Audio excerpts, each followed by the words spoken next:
47, who can be 47? 47, 48, who can be 48? 48, 49, who can be 49? 49, 49, 49, who can be 50? 50. 50, who can be 51, 51, 51, 51, 50. Sold the farm rope for 50 shillings. Gentlemen. Gabriel Oak, is he? Uh-huh. I thought you worked out at Norcombe. Oh, at least a place of my own now. Small, but it's a start. Have you borrowed? Up to here. Oh. Good luck to you, Oak.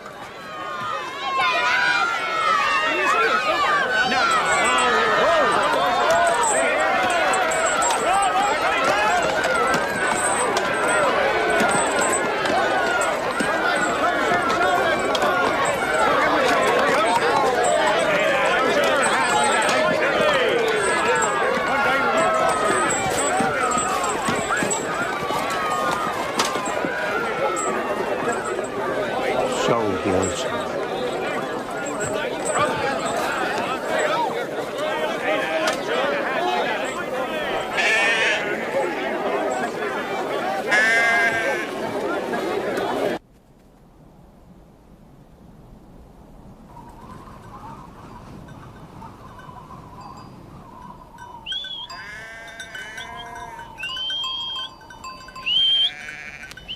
George?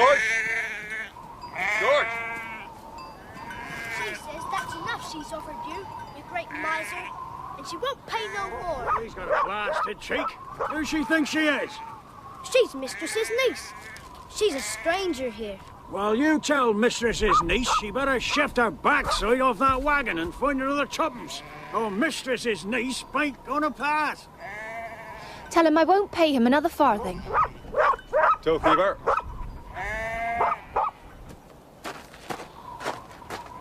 Here. Let her pass.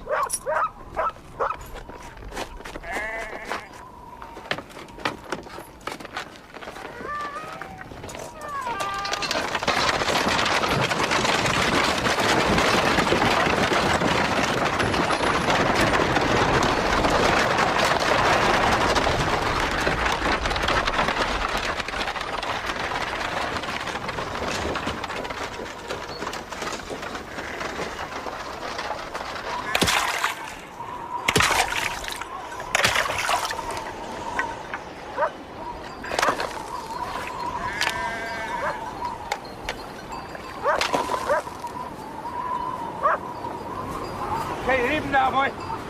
Good, I think.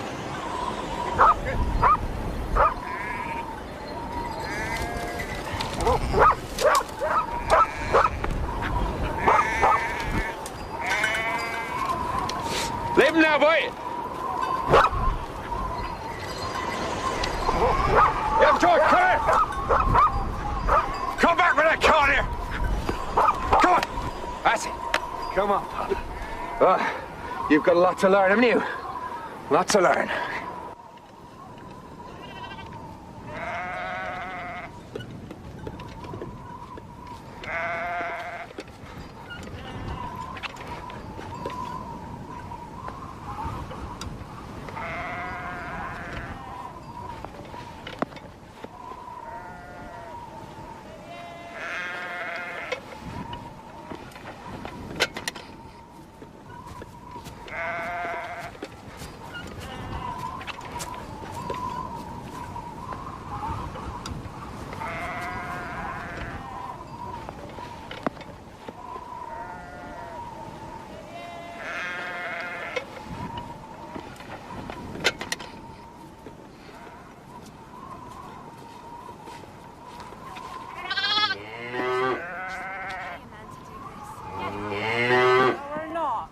To help if you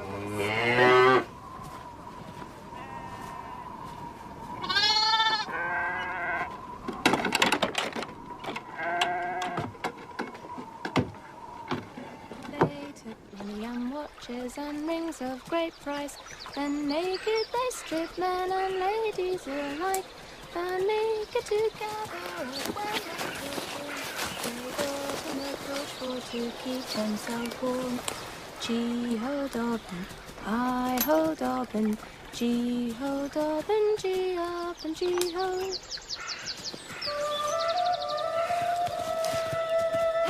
Yeah, go on. Come on. Good girl.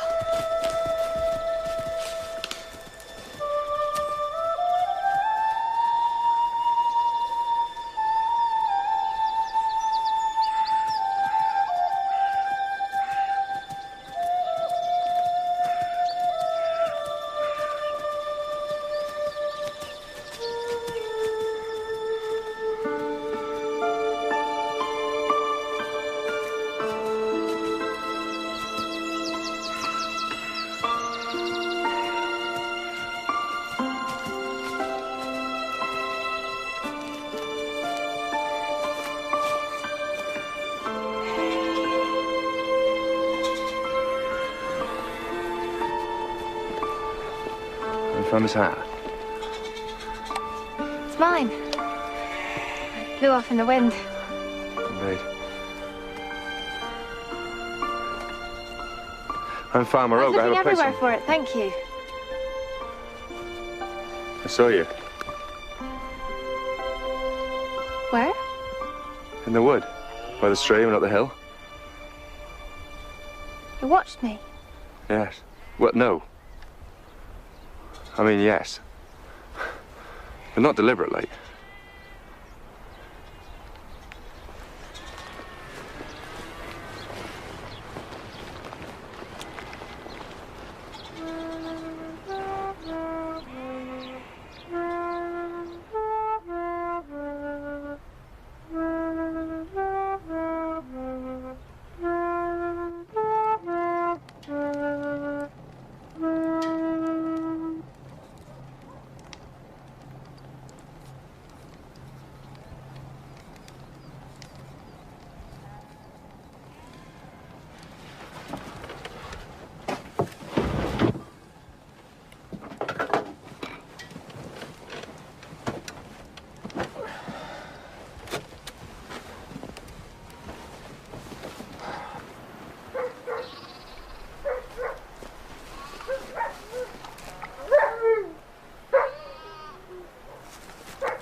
Farmer Oak, wake up.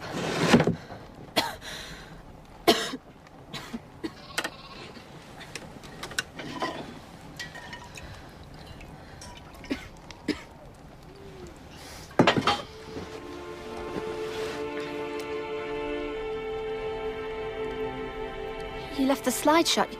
You could have died. I do believe you saved my life, miss.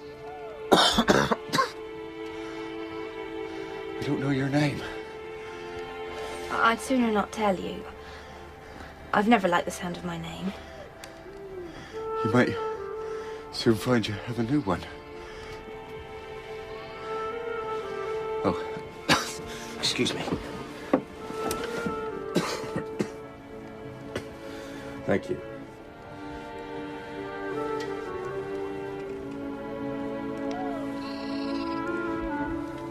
Sorry. You may have us again if you like.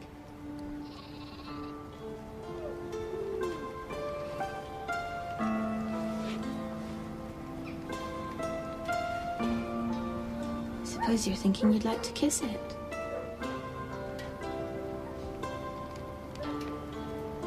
I wasn't, but I will. No, you won't. Find out my name if you can. My name's Gabriel.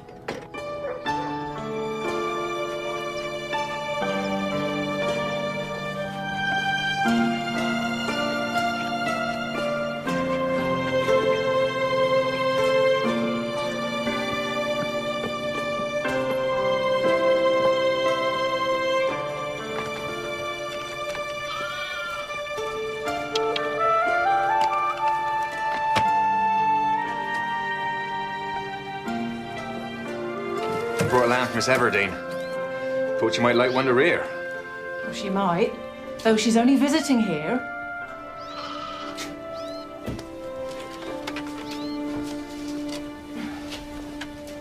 She should be in shortly.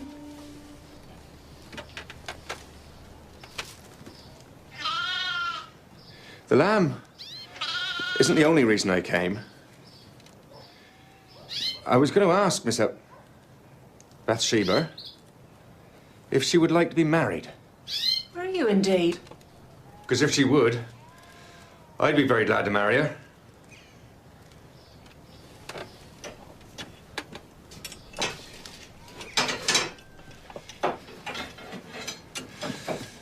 Has she any other young men hanging around her at all? Oh, Lord, Father Oak, ever so many. And she's so good looking. And clever besides. Not that her young men ever come here, but she must have a dozen. That's unfortunate. Well, that was what I came for. Thank you. Good day to you, Mrs. Hurst. Hi! Hi, Farmer Oak! My aunt was lying. I haven't a sweetheart at all. Never had one. I'm truly glad to hear that.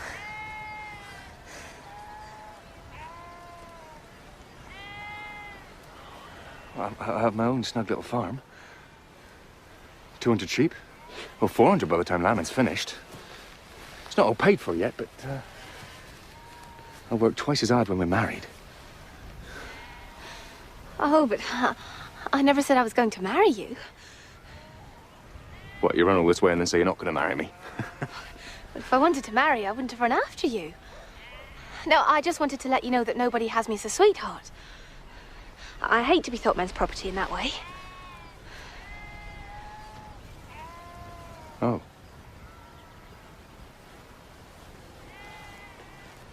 Well, there's no harm in hurrying after someone to correct a mistake. No. No harm.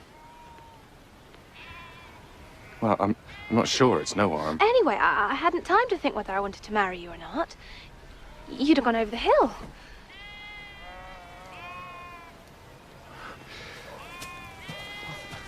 Think, Bathsheba.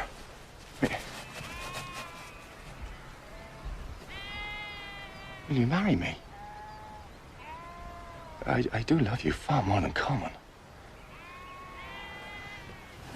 I'll try to think. If I can outdoors.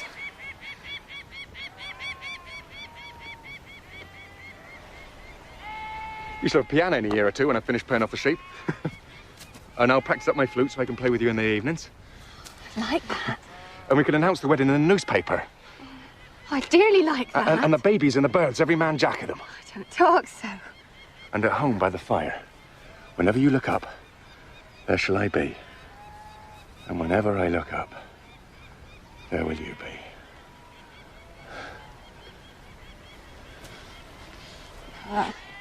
It's no use. I don't want to marry you.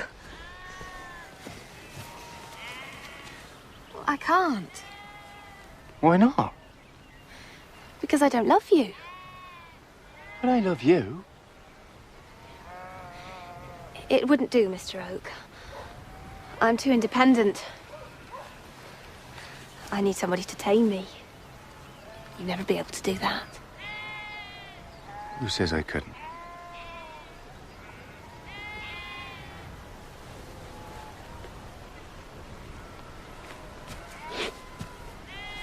Don't give me your answer right away. Let me call on you. No. I don't love you, so it would be ridiculous. Then I'll ask you no more.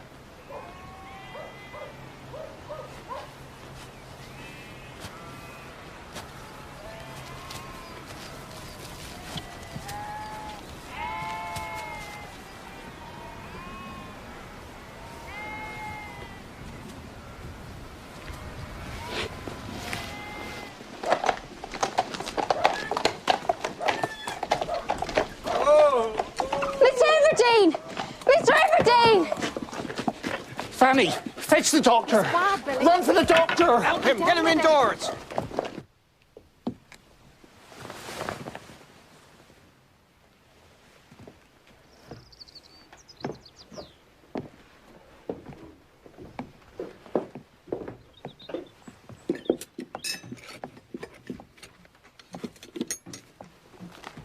him now.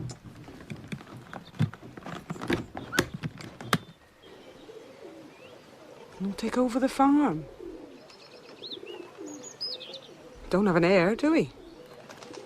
There is the niece. His brother's child. What will a young girl do with a farm? Bathsheba, you got a letter. You read it, Aunt.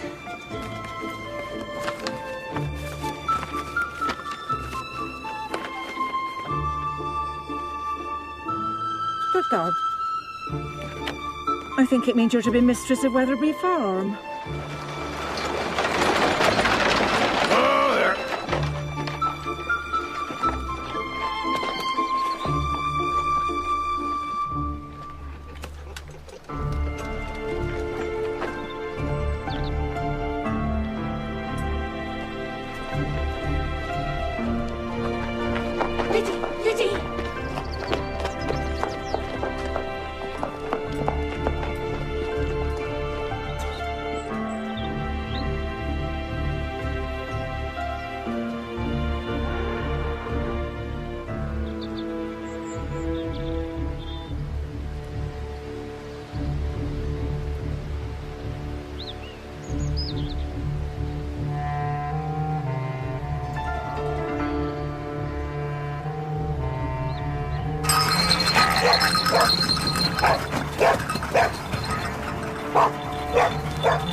It's all there. Sold my hut. Sold everything. I thought you were insured. Gave all I had for the sheep.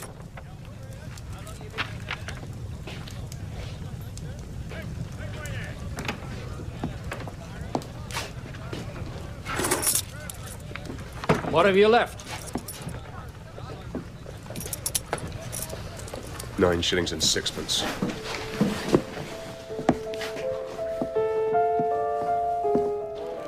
long as you can, I say.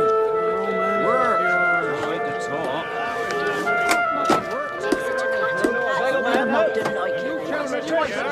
three fine chickens.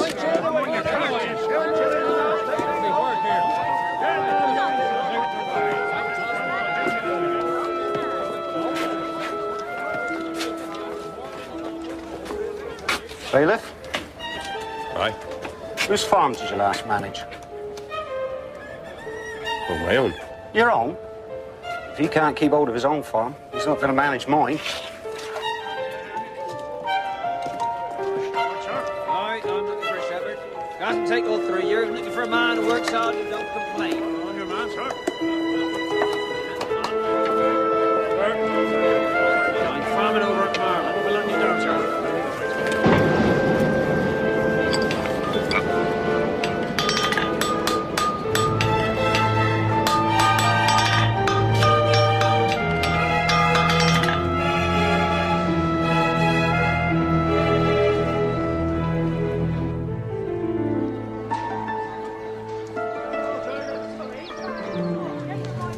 No one hired thee, shepherd? No. Me neither. Thou should try the fair tomorrow at Chartsford. 'Tis bigger than this. T'other side of Weatherbury. Thank you, sir.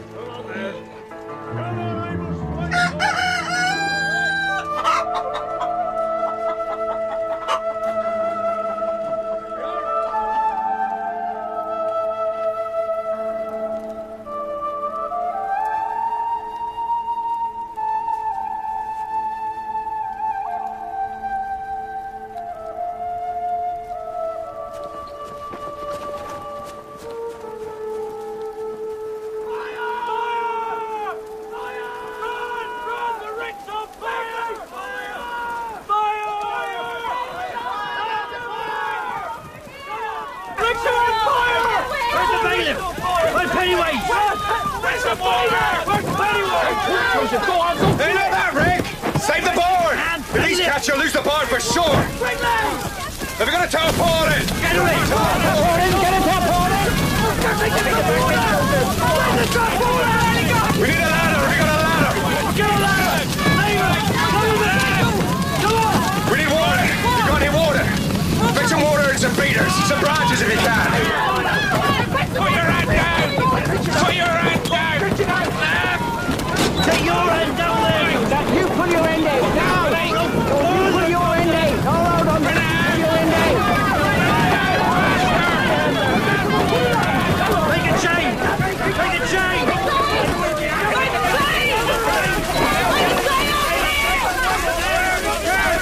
That's right, get the tarpaulin between the fire and the ricks! Keep it covered with water! The more water, the better for the tarpaulin! Out here! Come on up!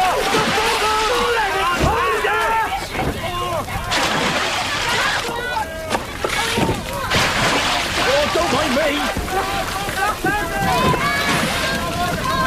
On this side! On this side! And that side! Fire! John Gordon, Billy Smallbury! Fire! Fire! Fire! Give it here! Get on it! He's a bit late in the day! More water! More water! Throw it on! Come on! More water! Quickly! More water! Keep it up! More water! More water on the ladder!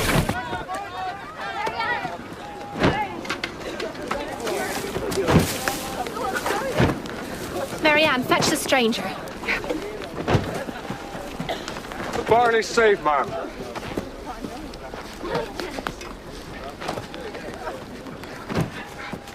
To the shepherd, ma'am.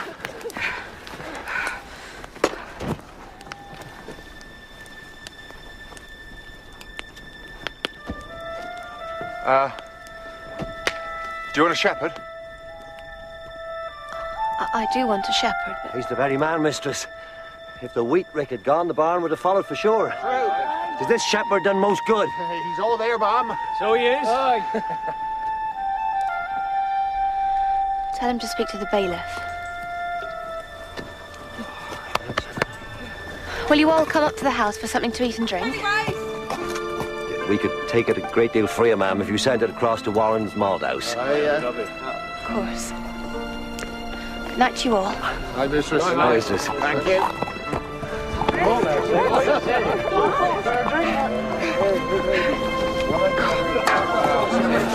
Shepherd. Hello, Shepherd. Good work tonight.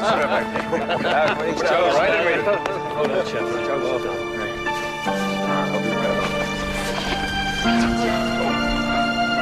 Livy's very straight.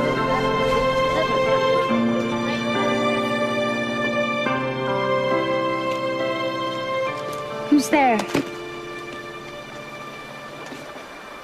Am I in the right way for Warren's Malt House? It's at the bottom of the hill. Do you know how late the Buck's Head keeps open? Don't even know where it is. Why, you going there tonight? Not a Weatherbury man. No, I've just been made shepherd. Only a shepherd. You seem more like a farmer to me. No, only a shepherd. Please, don't say anything in the village about seeing me. I don't want people to know. I'll say out if you don't want me to. You're right. I must go. Here. Do you need this? It's only a shilling, but it's all I can spare. Thank you.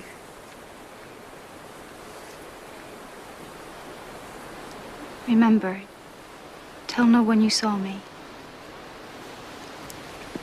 And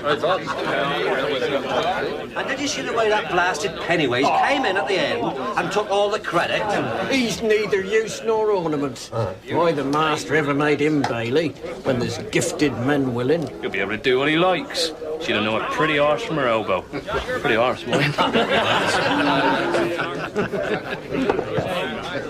It's the shepherd. Hey. You done good work tonight, shepherd. Hey, come in. Be welcome. No, we don't know your name. Gabriel Oak, sir. Clean cut for the shepherd. Oh, no, not at all. I'll do. Fuss about dirt in its pure state. Here's a mouthful of bacon and bread, mistress have said.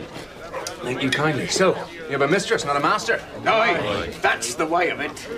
What's she like to work? They say never Gabriel Oak's grandson from over Narcombe. Oh, yeah. I know your grandfather.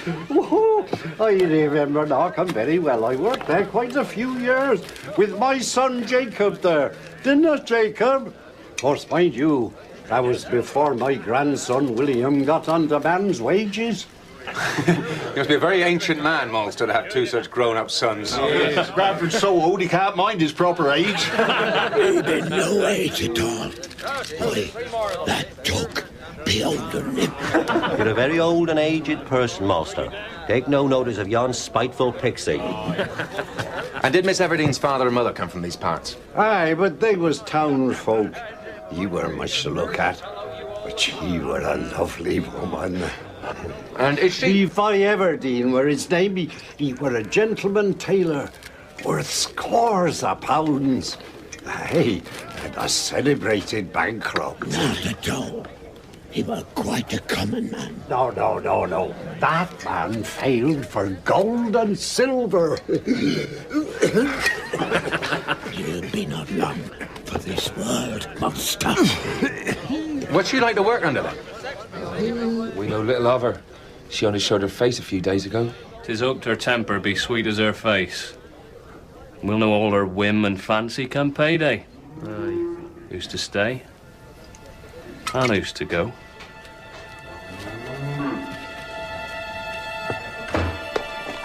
Maybe Fanny's been burnt in the fire, miss. I'm very close about it, miss, but I think she has a young man in Casterbridge. Do you know his name, Marianne? No, miss.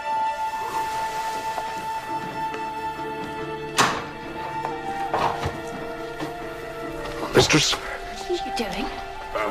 Nothing, ma'am. I just clearing up. Stealing my barley. No, mistress. Dare you! Get out! Get out!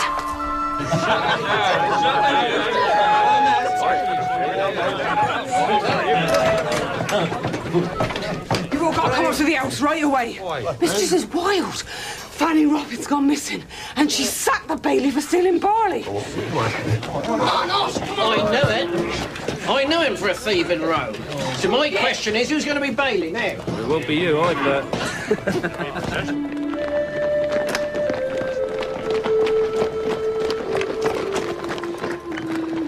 Fanny Robin can't be found. Does anybody know what's become of her? Pardon me, miss. Don't she have a young soldier caught in her? He's right, you know. That's what we heard. Jan Coggan, you go and make inquiries in the villages. Billy Smallbury, you go to Casterbridge. Try and discover who the man is and see if Fanny's gone to him. Yes, miss. Go on, all of you. Go on.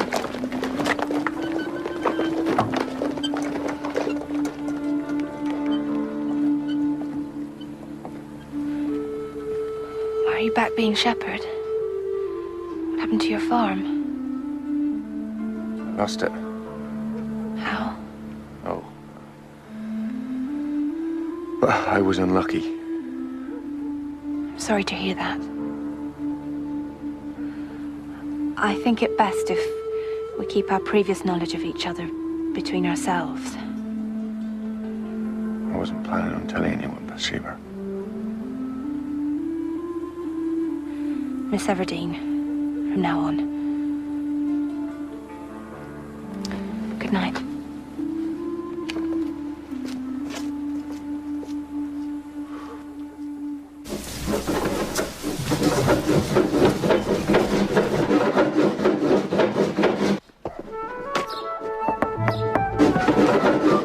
Marianne, stop a minute. What cheek to come to the front door? Lord, Ma'am, it's a gentleman. I can see the top of his hat.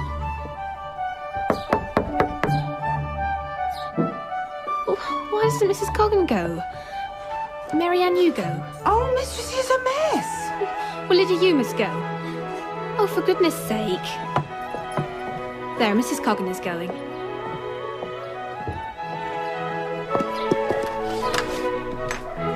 Mrs. Coggan, I heard about the fire last night. Is everyone safe? Yes, sir. And the Ricks? We lost the best part of one, but it could have been a lot worse. Is the new mistress within? I'll tell you you're here, sir.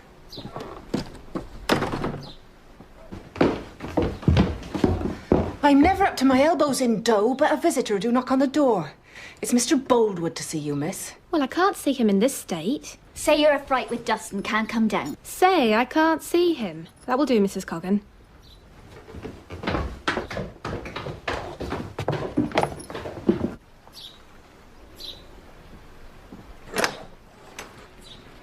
Miss Everdeen can't see you, sir. Mrs. Dustin Bottleson is quite an object. That's why 'tis. I only wanted to ask if anything had been heard of Fanny Robin. Nothing yet. But Billy Smallbury has gone into Casterbridge to look for her. I'll trouble you no more then. Who is Mr. Boldwood? A gentleman farmer across the way at Little Weatherbury Farm. Why would he inquire about Fanny? Well, mistress. Pardon me, Marianne. I do believe mistress was asking me. Fanny lost her family when she was but a girl, miss. So Mr. Boldwood put her through school and got her a place here with your uncle. That was kind. He's very good that way, ma'am, but Lord save us, a hopeless man for a woman. Is he not married? All the young women round here have courted him. Mary Stoughton spent a year on him. He cost Farm Rives his daughter over £20 worth of new clothes, but she might just well throw the money in the river. Mr. Bold would never even notice her. I got a penny. Where'd you get it, Teddy Coggan? Mr. Bold give it to me. I opened the gate for him and he said, "The new mistress is an old woman, is she not?" says he. And I says yes. Teddy, get in there. Sorry, miss.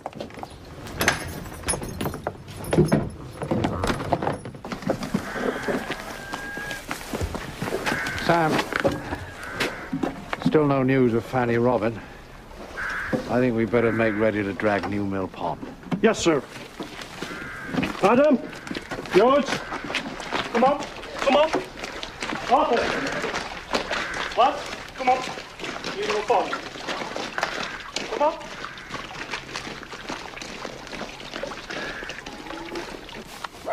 Did anyone ever want to marry you, miss? Lots of them, I dare say. Man did once. But he wasn't quite good enough for me. How sweet to be able to disdain. Kiss my foot, sir. My face is for mouths of consequence. Did you love him, miss? No. But I liked him. And do you still? Of course not. Oh, Philistines be upon us. She might cut us down to 8 shillings. Farmer Ives will only pay 8. Well, she might sack the lot of us. Eh? Where would I go? I've lived in this village all my life. Oh, she'll make Bailey, that's the question. Now's my time. If you say so, Henry. Is it Fanny? I think it's the you, sir, that we lost at Christmas. Get rid of it, sir. We'll make a start on that side next.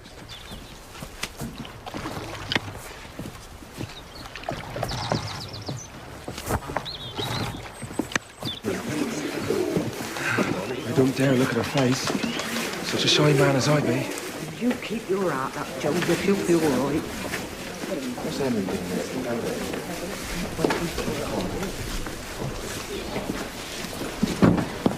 Any news of Fanny yet? No, ma'am. Nobody's seen her. Well, let's make a start. Joseph Poorgrass, are you here? I be Poorgrass, sir. Speak up, I shan't hurt you. What have you been doing on the farm, Joseph? I do carting things all the year. And in seed time, I shoots the rooks and the sparrows and helps with the pig killing. And how much to you? Please, 9 and 9pence, sir. Ma'am, I mean. Quite correct. And, here are 10 shillings in addition. A small present, as I am a newcomer. Thank you, ma'am. That's more than a week's wage.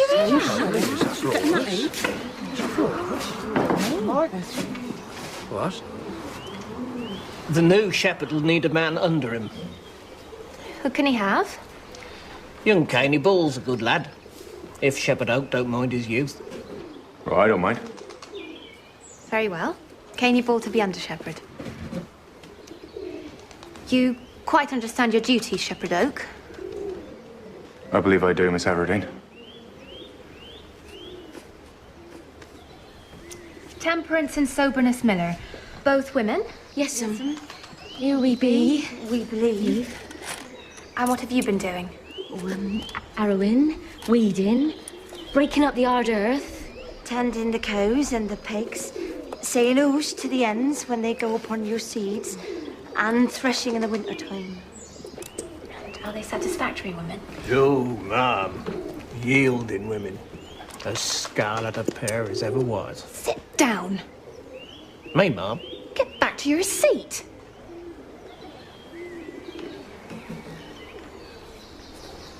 Told him. You lost your chance now, Henry.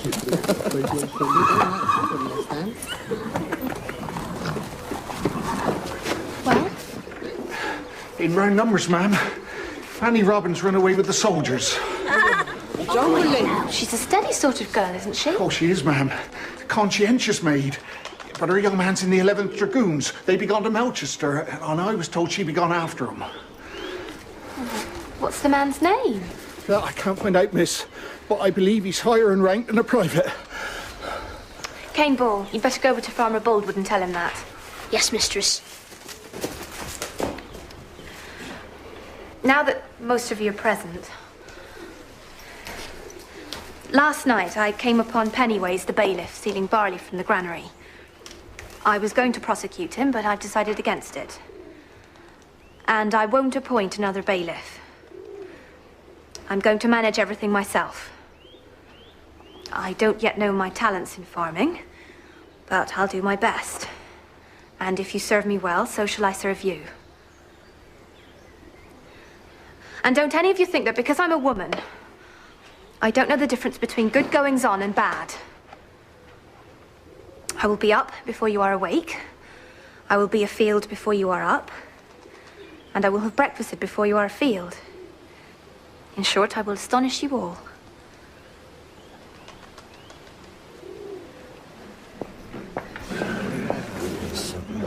She know about farming. She'll have So- a workhouse. Next. Jan Colgan.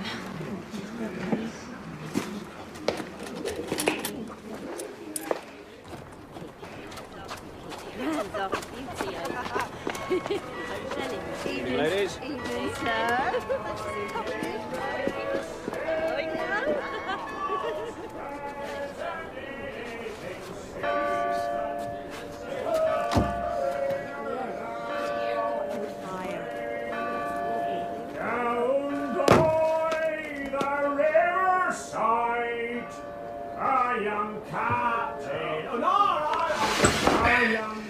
Which girl are you?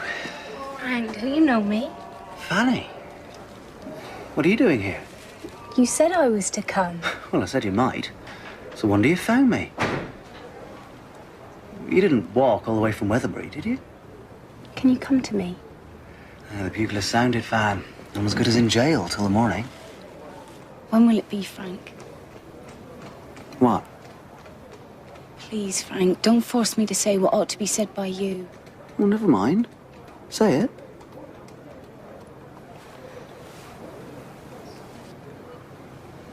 When will we be married? Oh, really, Fan? You come in like this? It's all so sudden. You think me forward. Don't, Frank. I love you, and you told me so many times we would be married, and... Don't cry. If I said we will, we will. Will you come to me tomorrow? I'm at Mrs. Twill's in North Street. I don't like to come to the barracks. There are bad women about. I'll come tomorrow. Good night, Fan. Good night, Frank. Good night.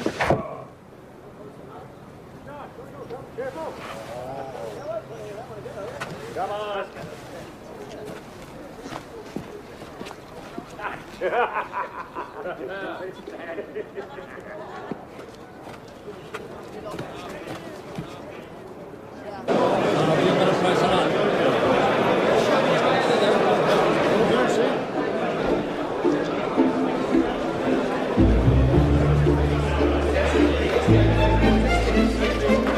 Jack. What's she want, then? She a farmer woman? Good, yellow shape. Must be a farmer. You got a sample back. You have come from pretty parts from this woman in here. Got lasted nerve coming in here. 7 corn. Your blasted distraction. That's what she is.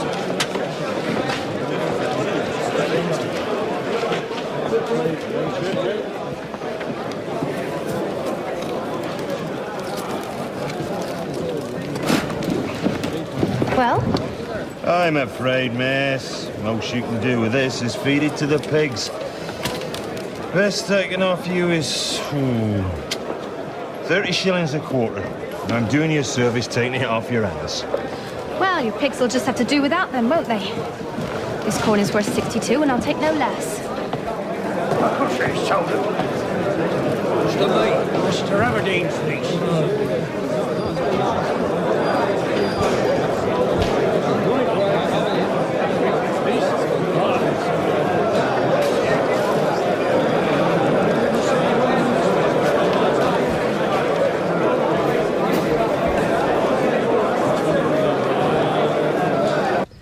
You can't show tender feelings in front of the men, Fan. I'd have been laughed out of the barracks. Come here. You know you're my sweetheart. Am I? I have no other.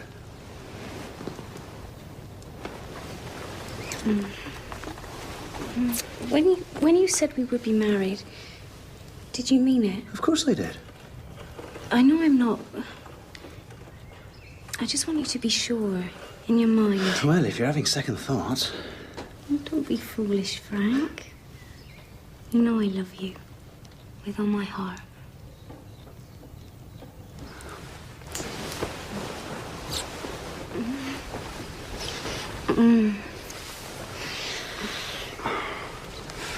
Fanny, I do want to marry you.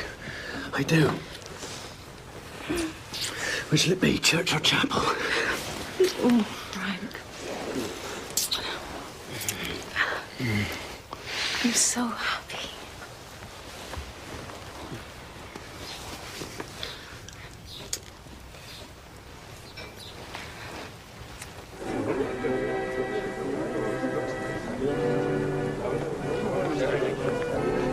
Morning, 17. Morning, Miss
Lyd, what's there to do to pass the time on a Sunday?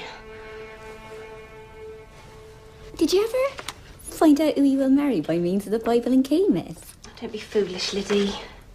Some believe in it.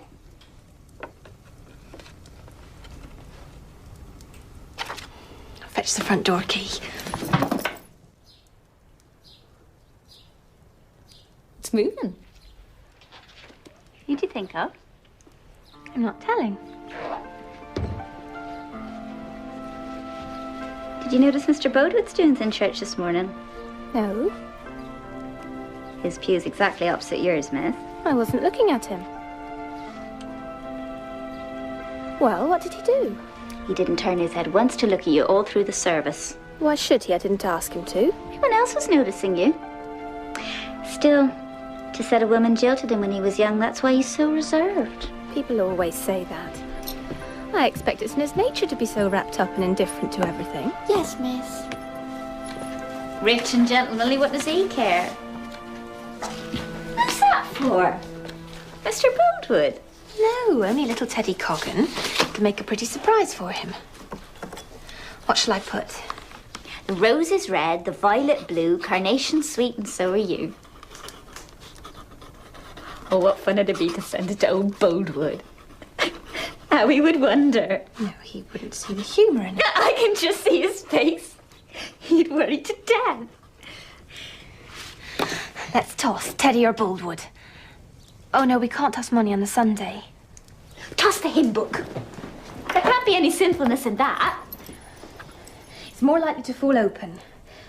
So open, Teddy, shut, Boldwood. Mistress.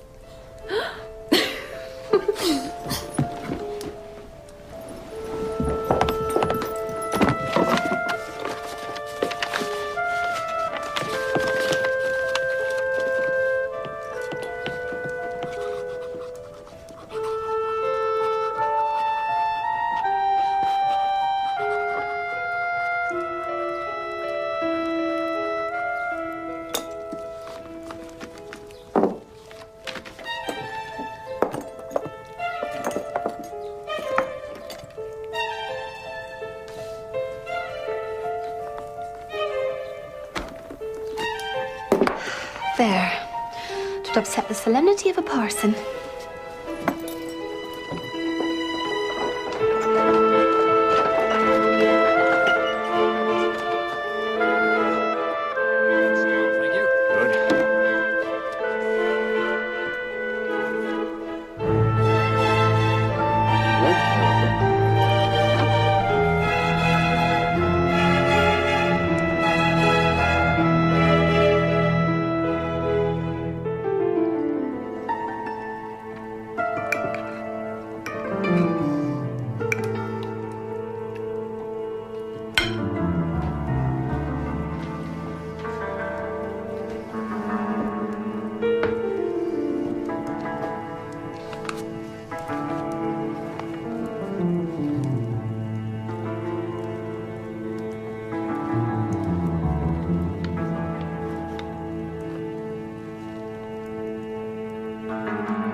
Adam, George, you carry on with the harrowing on the 3-acre.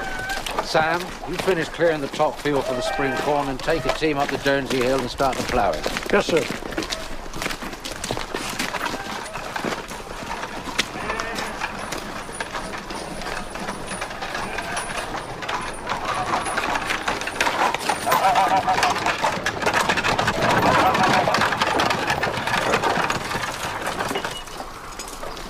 I think it's for your shepherd. My mistake? So Miss Everdene's shepherd? No. No, don't worry, I'll take it to him. Come on, walk on.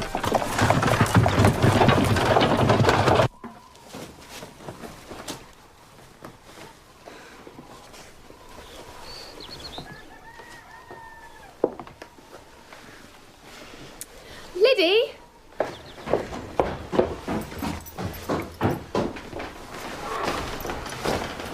Has Mrs. Coggan got the fire going in the kitchen yet? She has, miss. Tell her to burn these, will you, Liddy? Unless the girls want any of them.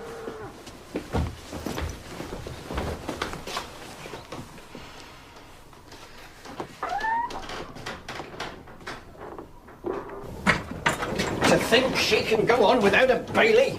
Never. In all my creeping up, never. Sustenance, Grandfer. You'll be working the stables at 4 o'clock this morning. I'm as feeble as a thrush, master. Have what you will.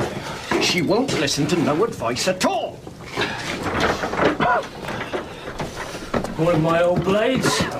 Your aching bones is frosty morning. Not good, Mark Clark, not good. He'll be sitting up with the mistress's mare all night. £35 she'll lose if that mare dies, Joseph. I heard tell that her uncle's things ain't no good to her no more. She's buying everything new. Oh, aye. Heavy chairs for the fat and worry ones for the slender. A new piano? Hey? And what would a farming woman want with a piano? She fritters away all her uncle's money. It's woe betide us. 'Tis the toss of the head, the sweep of the shoulder. 'Tis the dare of the woman in general. Our neighbour, trouble for a couple of newborns. Aye, shepherd. Set them by the fire.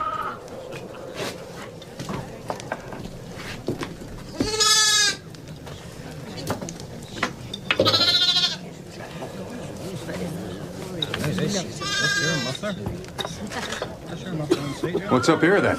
They've been talking about Mistress's strange doings. What you been saying about her? Well, these old men been pulling her over the coals. But I say, bless her pretty face. Wouldn't I like to do so, eh? On her cherry lips. Who's been speaking against her?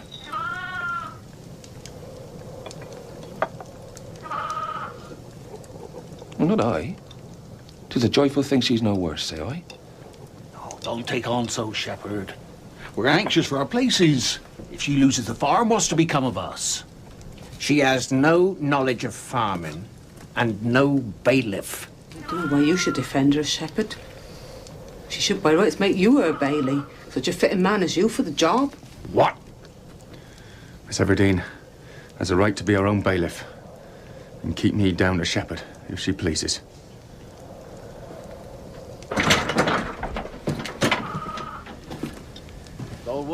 Mr. Baldwin, sir. Oak.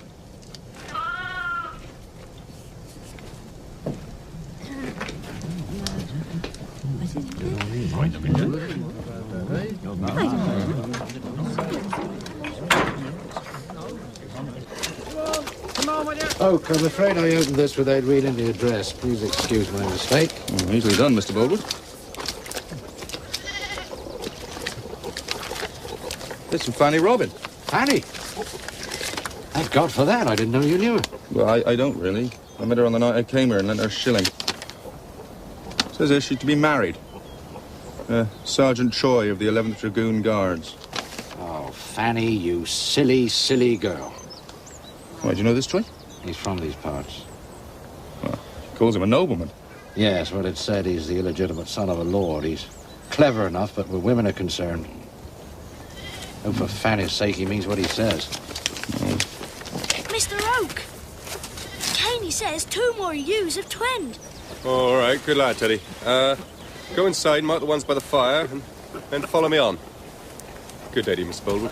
Oh, I just wanted to ask if you happen to know who's writing this. Well, I'd say that's Miss Everding's. Good girl. Good girl. Come on. Yeah, Come on, you. well. Come on. It's expected you'll try to find out who sent it. That's where the fun lies, doesn't it?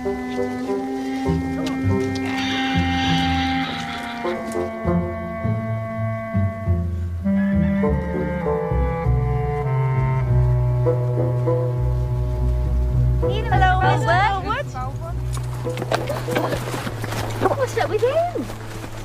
He was hanging around the small acre field the other day. Was Mistress there? She was. He's sticking around her? He's never looked at a woman as long as I've known him. Well, he is now. And I know why. But I can't tell. You better. Oh, she'll get your head dipped in a cow pat. She's done a Valentine's letter to Boldwood. She never. Only as a joke, Mike. She's not sweet on him. Well, I've heard everything now. She's turned Boldwood's head with a Valentine's letter. Come on, Lyd. What else do you know? Is she to marry him? She don't want to marry no one. She's too fond of being her own boss. She don't have to with all she's got. Well, she will in the end. Every woman does. Except you, Marianne. Well, that's not from want of trying.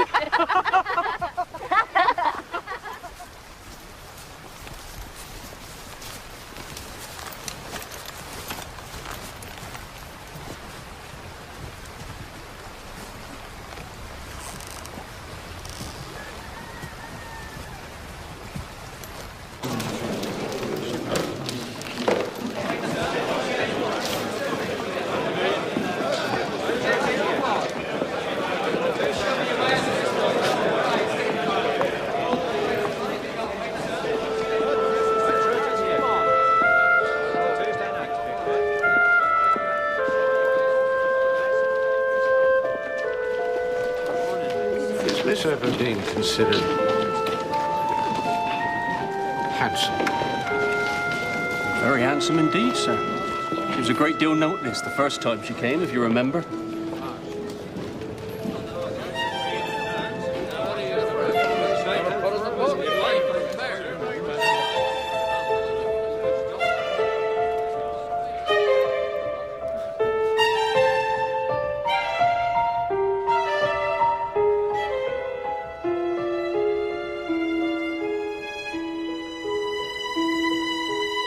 Sets you off nicely. It's just a gold mine. So pretty. Don't want to catch your death in a freezing church. I'm sorry. Come here. I'm so nervous.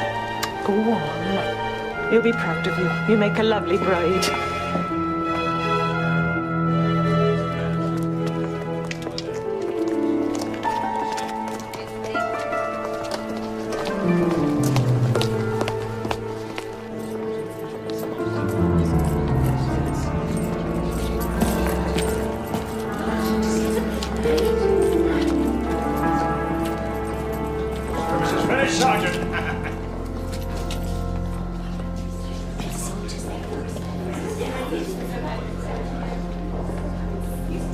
Sergeant Troy, Yes. Have you witnesses?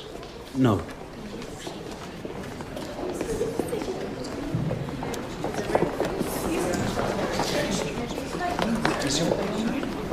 There you are.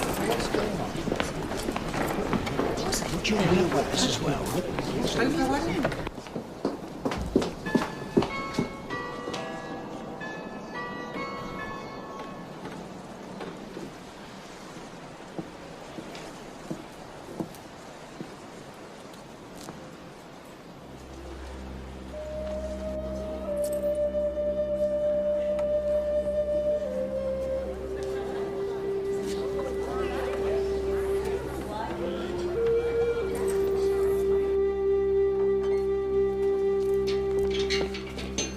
Is there not a wedding here today?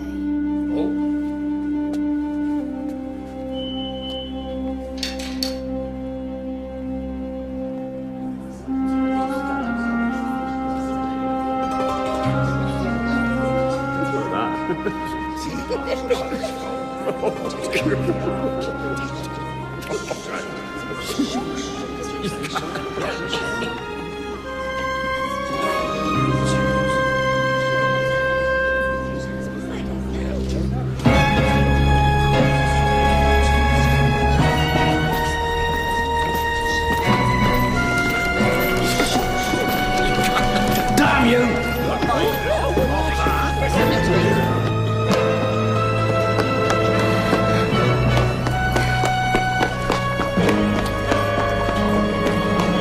Frank! I thought only the tower was all saints. I was there at 11:30, as you said, and then the Verger told me I was in the wrong church. But I wasn't much worried, for I thought it could easily be tomorrow. You fool! But it was a mistake. Will it be tomorrow, Frank? Damn you!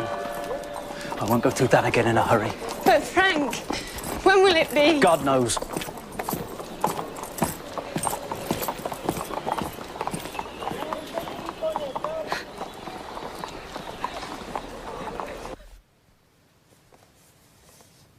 Marry me. Marry me. Marry me.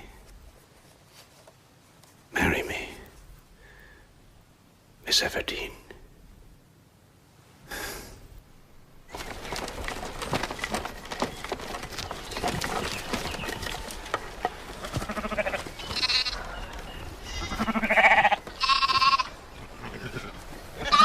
This one ain't feeding, Master Oak.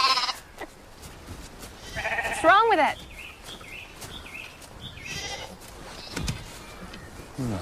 Looks like it won't take the other. It'll die if it doesn't feed. Oh, we'll have to learn. Run to the barn and go and get that bottle and tea. Yes, Master Oak.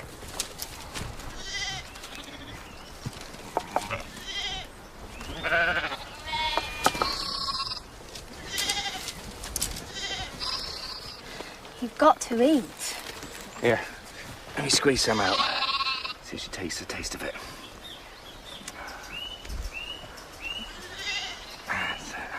Come on. If she doesn't like the taste of your finger, Gabriel, let me try.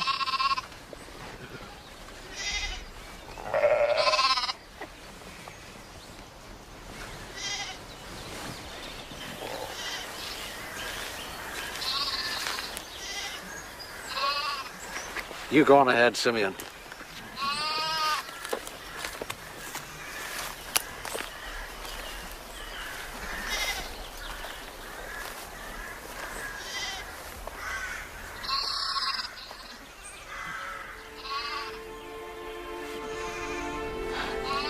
Yeah. She likes the taste of you, all right?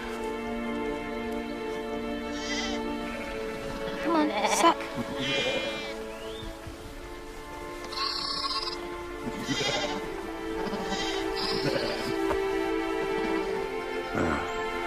Well done.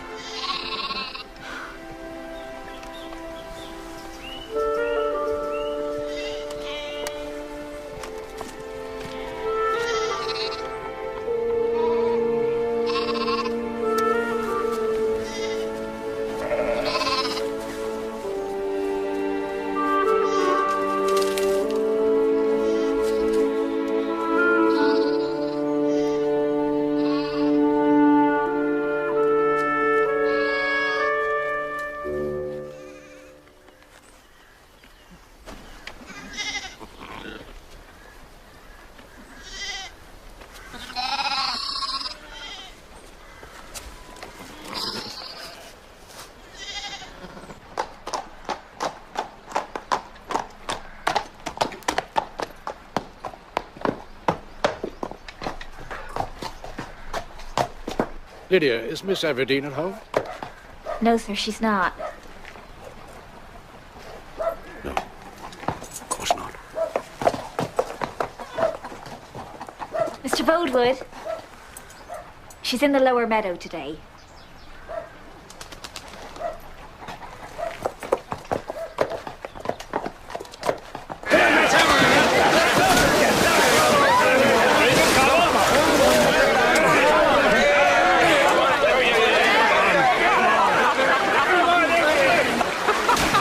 She be a suitable wench for you, Mark.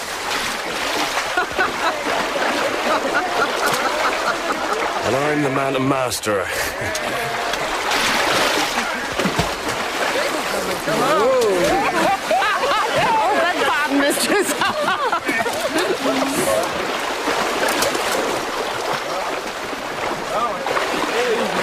Hold on to her, Morning, Mr. Boldwood. Have you come to watch? Morning, Mr. Boldwood, sir. Good morning, Miss Everdeen. Boldwood.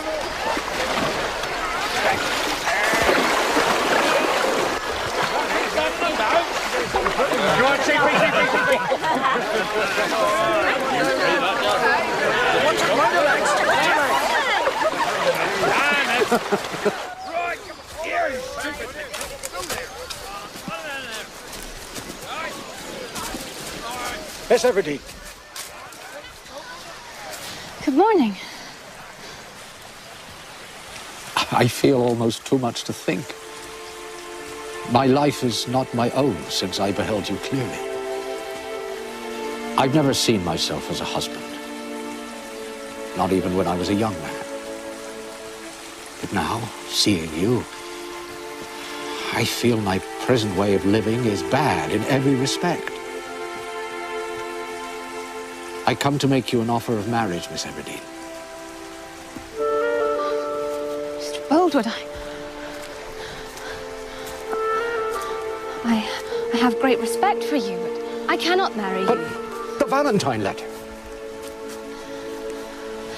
It was a joke.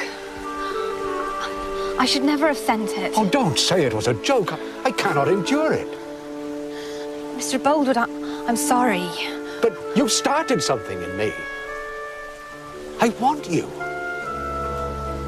I want you to let me say I love you again and again. Mr. Boldwood, don't, please. I can't bear for you to feel so much and for me to feel nothing. You think I'm too old and set in my ways, but I will change, Miss Everdeen.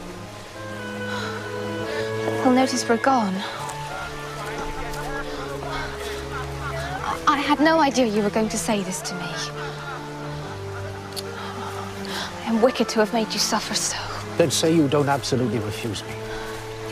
I don't love you, Mr. Boldwood. I must tell you that. But I may speak to you again on the subject. Yes. I may think of you I suppose you may. and hope to obtain you.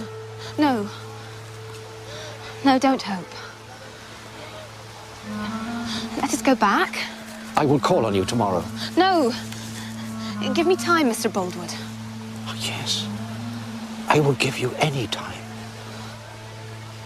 I'm happier now. Don't be happy. Oh, I must think.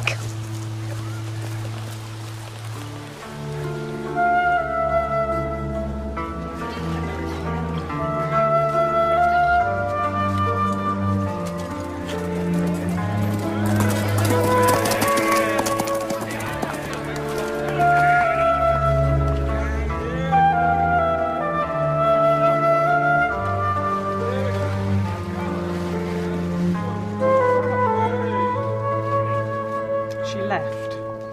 She said you'd not got wed, and she left. Very well. Did she say where she was going? Well, she'd no money, so I don't know what she intended. Thank you.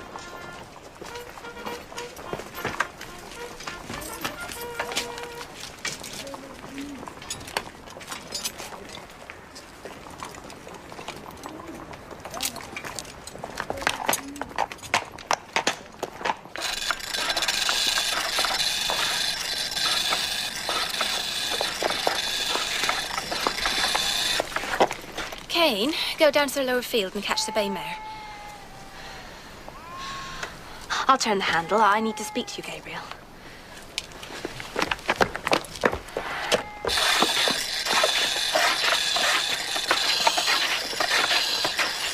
Did the work folk make any remark about my being in the copse with Mr. Boldwood yesterday? Aye, they did. You turn, Gabriel. It makes my head spin.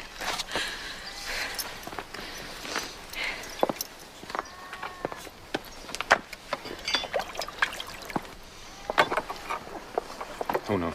Get hold of them right here. Let me show you. Gotta incline the edge. That's it. Let go of my hand, please.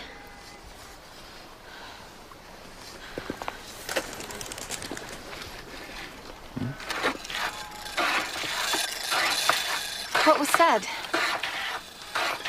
You and he'd be wed before the year was out. Well, it's foolish talk, and I want you to contradict it. Well, then, Bathsheba. Miss Everdeen. Mr. Boldwood spoke to you of marriage. I'm not going to lie and say he didn't just because you tell me to. I just want you to mention that it isn't true. I'm not going to marry him. Well, if it isn't true, I suppose I could say that. I could also give you my opinion of your conduct. Don't ask your opinion. Just ask you to do what I say.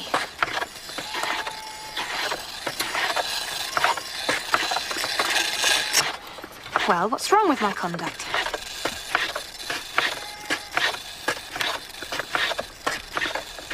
It's unworthy of an honourable woman.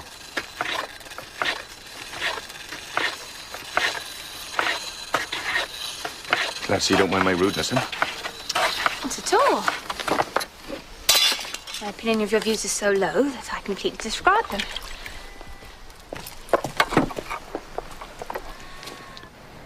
And where in particular does my unworthiness lie? In not marrying you, perhaps? Not at all. I've long given up thinking of that. Or wishing it either, I suppose. Or wishing it either. Bathsheba!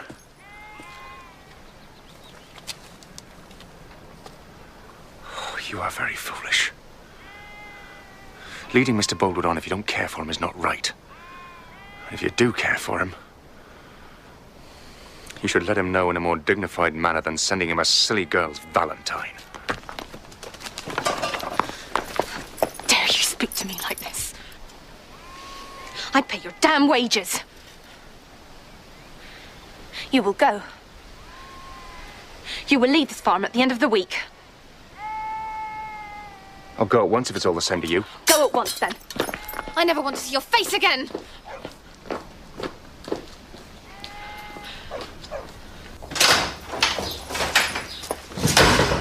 Oh, Mistress, Mrs. Cocken says there's no beef left, and will mutton do? Don't bother me with blasted mutton.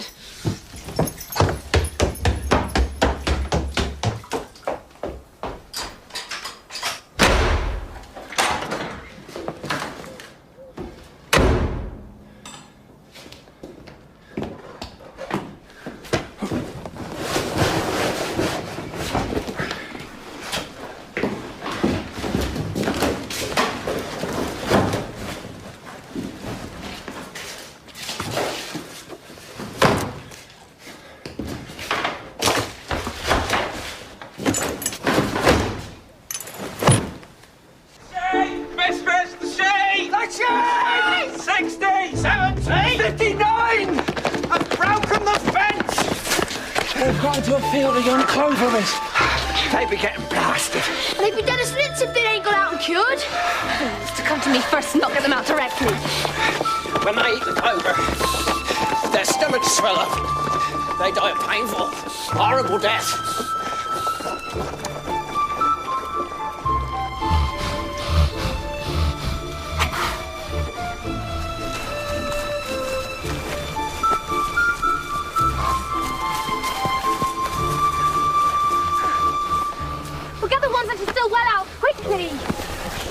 Come on, boys!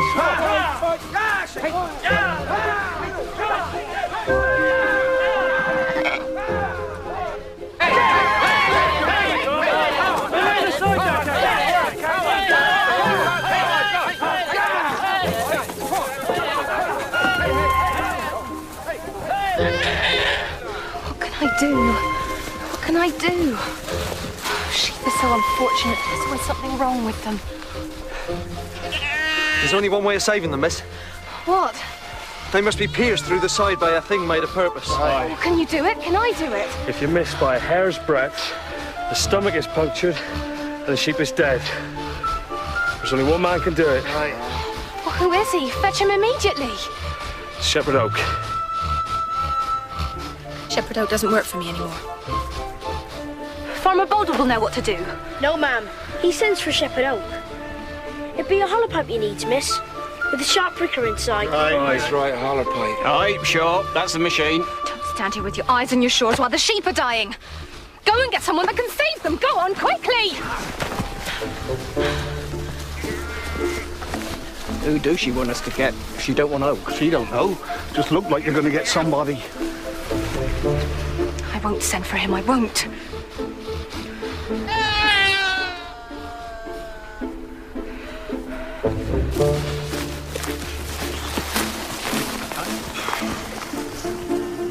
Clark!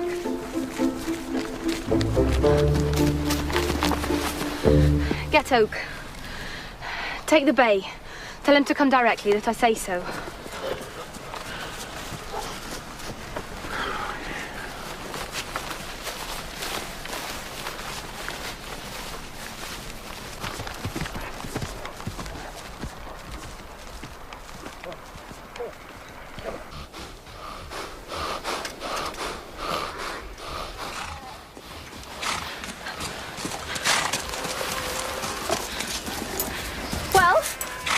Says beggars can't be choosers, miss. What? He says he will not come unless you request him as befits any woman begging a favour. Where does he get his blasted airs?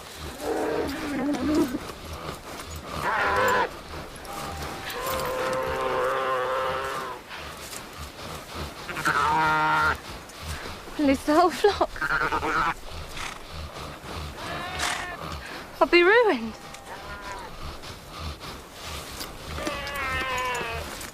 Why not ask him softer like this? I'm sure he'd come then. Gable's a true man in that way.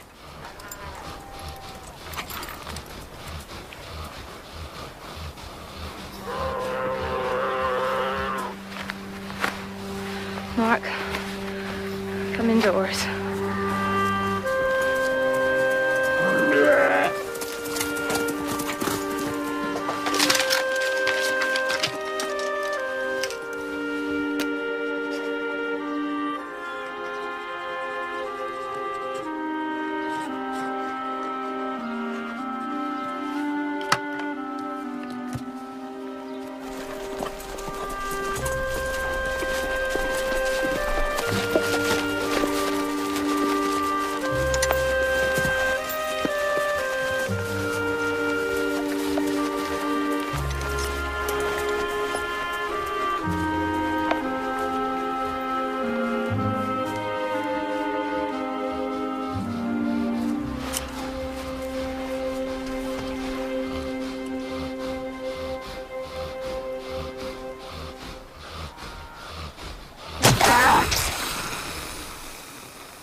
You stay on with me, Gabriel.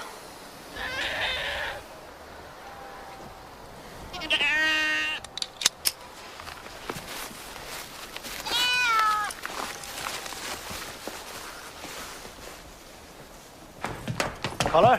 John? Where were you heading for your leave then, Troy? Wenching in the town? I'm going back to Weatherbury to help with the haymaking. Haymaking? It's a bit of a lowly occupation for a nobleman. And what would you know about nobility, Dobbs? Something I do every year. So, wenching in the country then? Give it a rest, Dobbs. There's a good fellow. Not that pretty piece left you standing at the altar. You're not still thinking about her.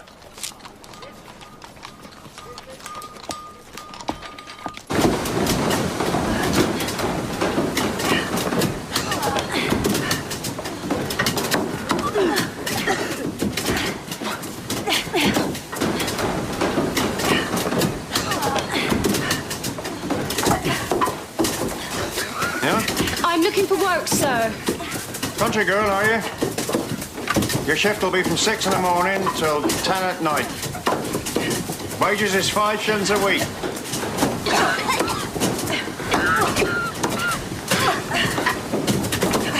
Ain't nothing like working in the field. You sure you can manage it? Yes, sir. All right.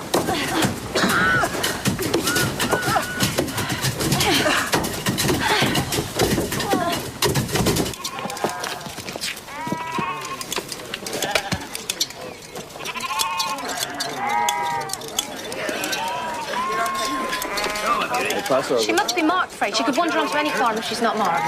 Yes, ma'am. Katie!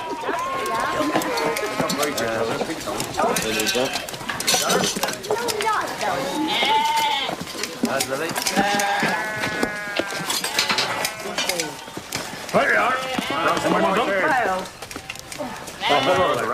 She blushes at the insult.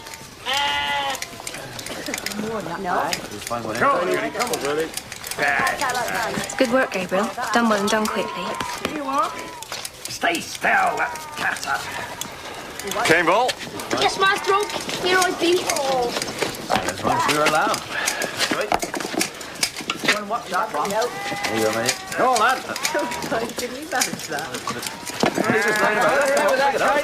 There we go. Take that. Right.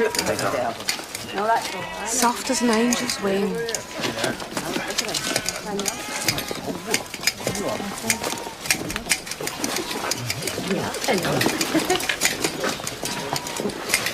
Good day, Miss Everdeen. Boldwood. I don't think I can. I'm busy at the moment. Say that fella. That's right. Oh, thanks.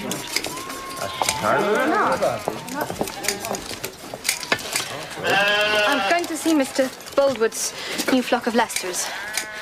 Take my place, Gabriel. Keep everyone at their work.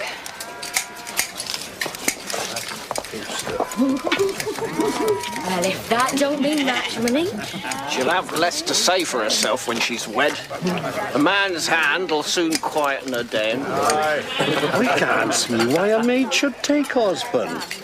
If her's bold enough to fight her own battles and don't want for a home, just keeping another woman out. Oh, a woman like me. I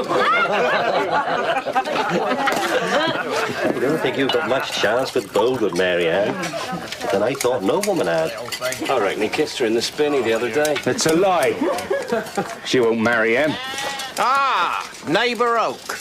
How knowest? Why don't you just get back to work? It's better tomorrow. Keep yourself stout so I beast you.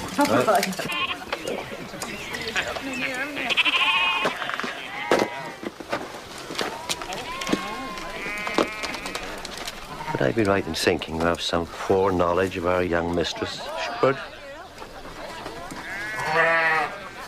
I don't think anybody else would know. I wasn't altogether sure myself. I did know before. I was somebody. It was not always what I am now.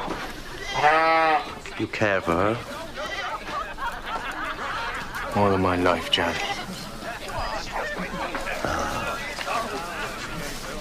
She doesn't like Boldwood. I know she doesn't. He has everything. I'm nothing but a common shepherd. That's the way of things, Gabriel. I promised her I'd tell no one. Happy as the grave.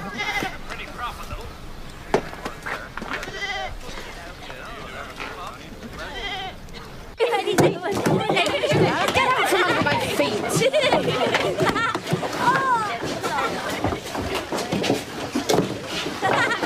Do you think there'll be enough meat for everyone, Mrs. Coggan? I think there'll be enough to feed a regiment, miss. I don't want to disappoint anyone. I know how well my uncle did these things.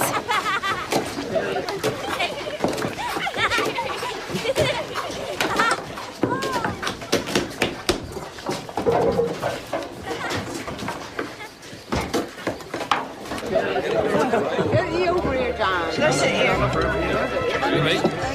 I can move up. All right. Get those children a move. Gabriel, will you take the bottom seat and tend to duties at it? You let your hands on that.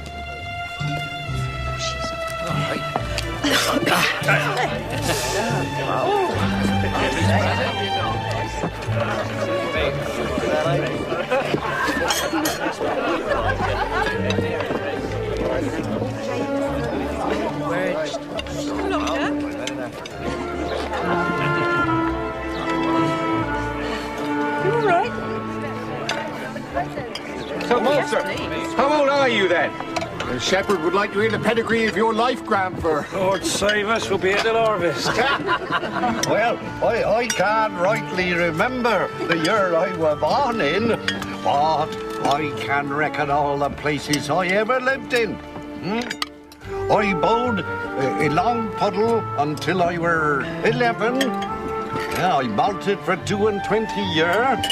And then 22 year out interments and harvesting.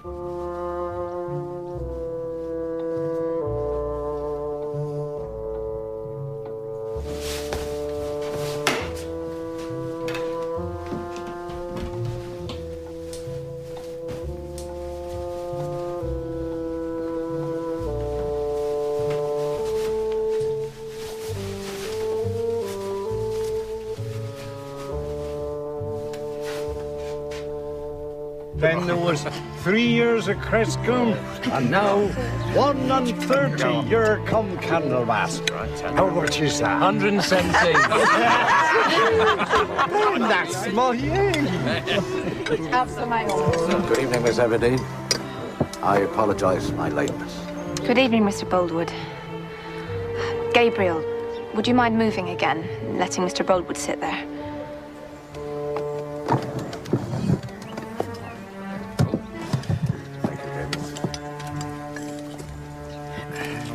I've lost my love, but I care not. I shall soon have another. What's he going on, silly boy? It's better than the other. You gonna eat that potato? Can I have it?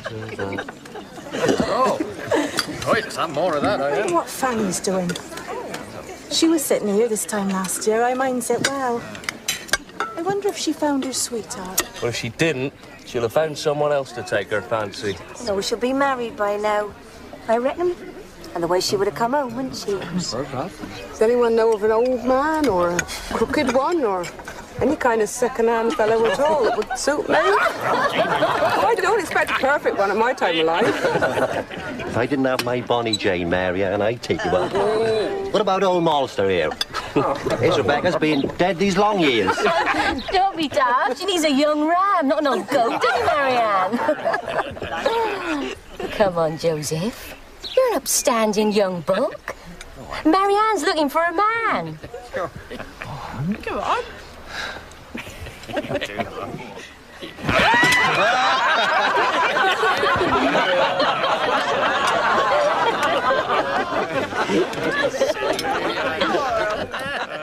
I sowed.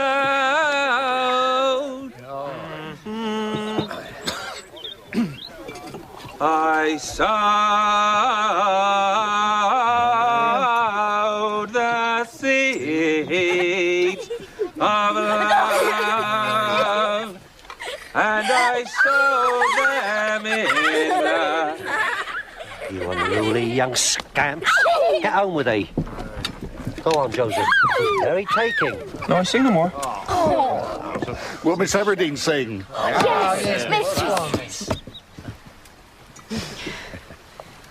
Will you play to my singing, Gabriel?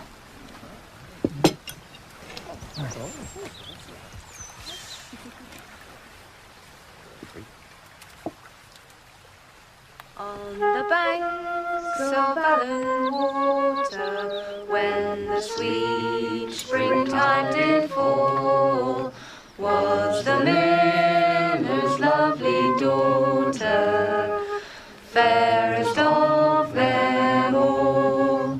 For the summer grief had brought her, and a soldier false was he, on the bank so sad as she.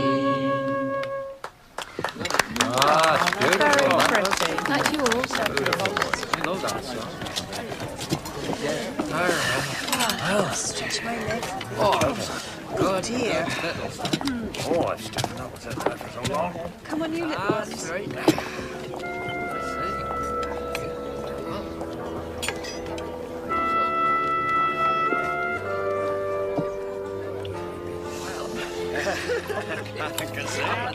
I fear I am too old for you, but I will take more care of you than any man half my age. I will protect you, cherish you with all my strength. God only knows what you are to me. I will try to love you, Mr. Boldwood. But I don't want to give a promise tonight. I'd rather wait a few weeks. But you believe that then... You say you are going away.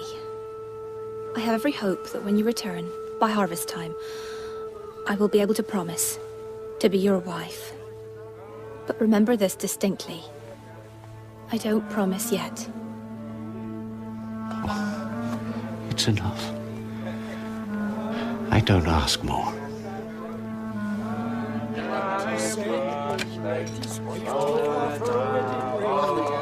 Pretend she was dark. Perhaps as soon as I could believe we were committed.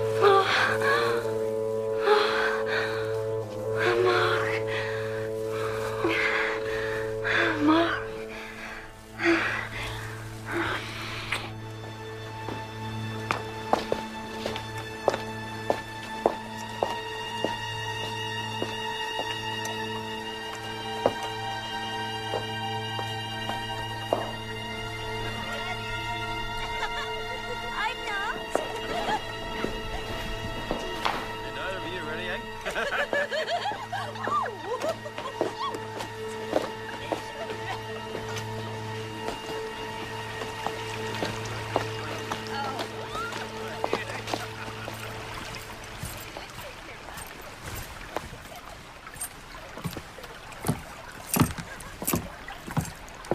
Evening.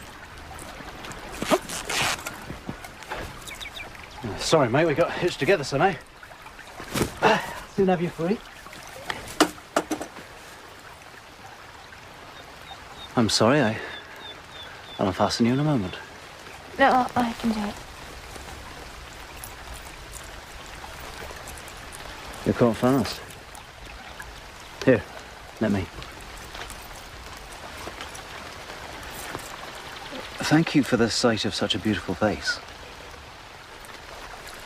It was unwillingly shown. I like you the better for that rudeness.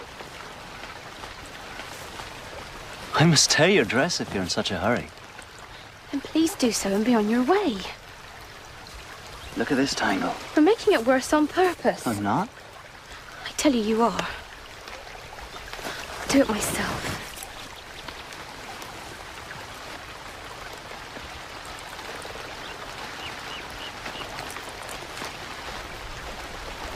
I've seen a good many women in my time, but I've never seen one as beautiful as you are. Be offended if you like. I don't care.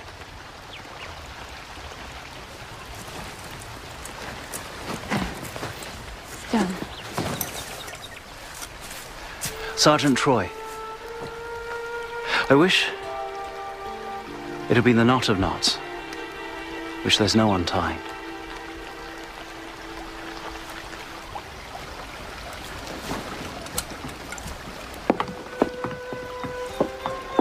Good night,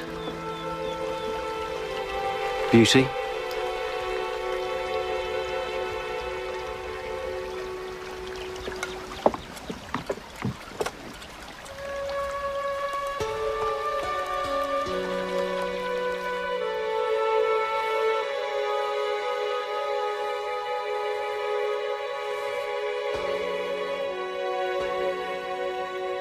Good night, Beauty.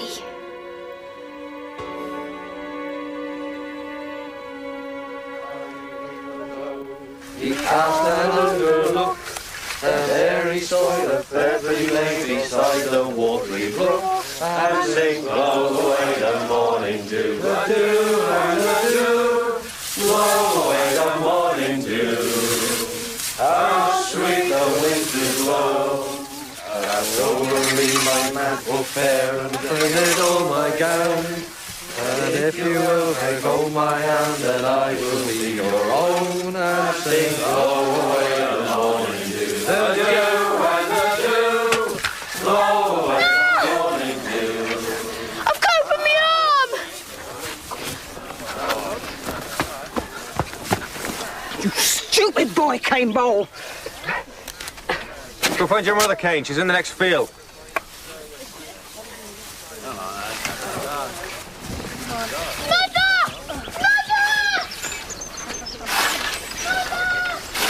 Morning, Sergeant. Morning, Hall.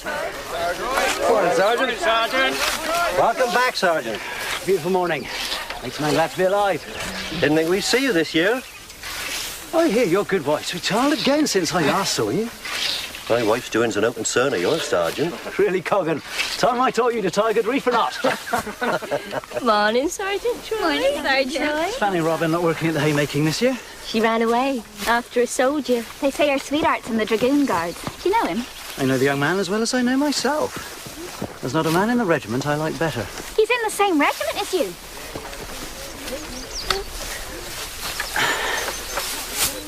Who is that woman? That's the new mistress, Miss Everdeen. I've been here 5 minutes. She set the bailey. Thinks she can do everything herself. What's his name? Fanny Sweetheart. Ah, now, this I cannot tell. There is a code of honour among soldiers, you know.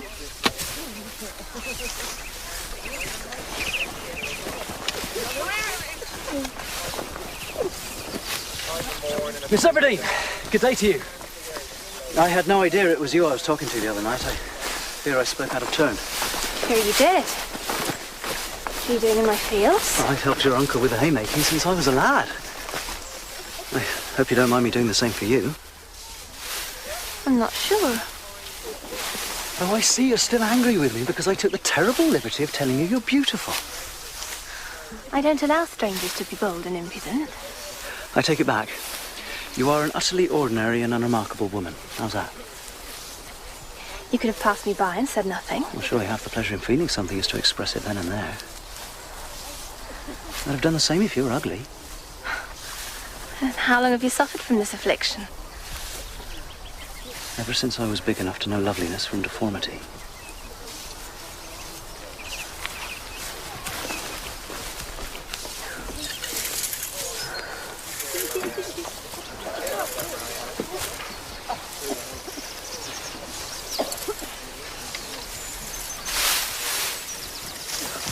Miss Everdeen, you do forgive me.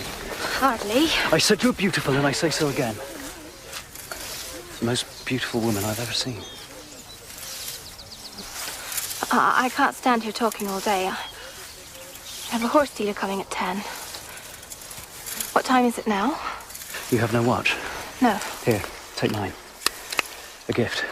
I can't possibly take this. Don't be such a fool. It was my father's. Take it, Miss Everdeen. I want you to have it. Please, take it back. I don't even know you. Why would you give me your father's watch? Please.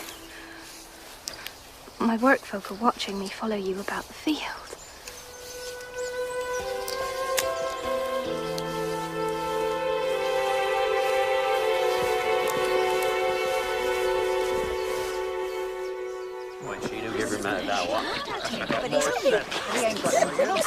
Temperance, the young sergeant, he didn't happen to say anything about being married. I don't think he's married, Master O. He just don't act married somehow. He's iron about. Walking ruin to honest girl, that's for sure. He ain't dying as a pulpit. He was after giving her his watch. Aye, that's not all he was after giving her.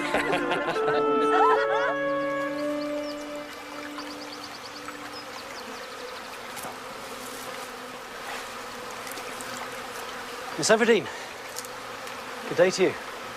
You're not attempting the bees alone, are you? Have you no one to help you? No, They're all finishing off the haymaking. I'll get them in for you. Thank you.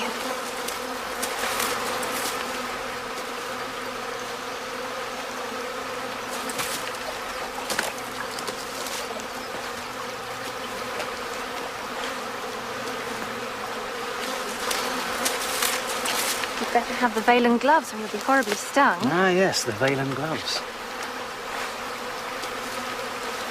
You'd better have the hat, too.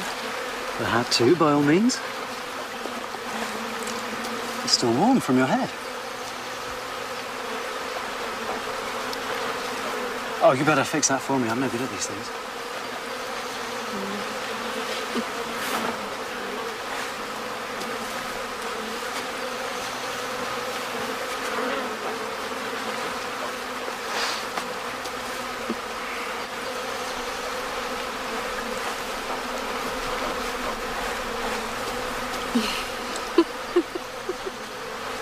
Little gratitude, if you please, Miss Everdeen. You look ridiculous.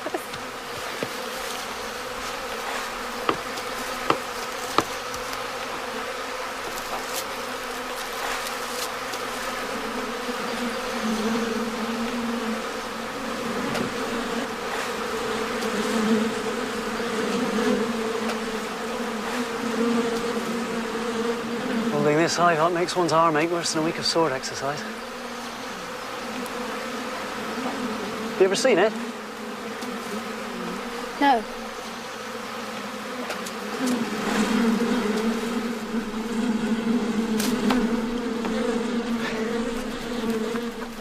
Help me out of this, I'm stifled. I shall do it for you. You do it very well. Now? Well, I don't have a sword now, but I could get one by this evening. Will you meet me? In Blackridge Hollow? I'd have to bring Liddy with me. I don't see why. Well, I can't meet you on my own. Good heavens, there's only to watch a sword exercise. You don't want to think I was inviting you to some kind of debauchery.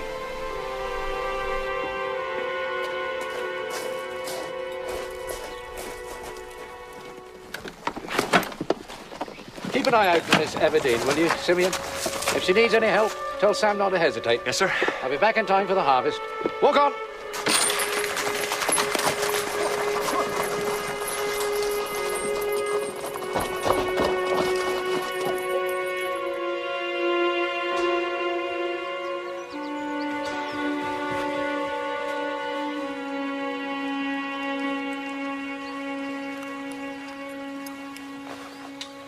Move 2 feet away from me and stand still.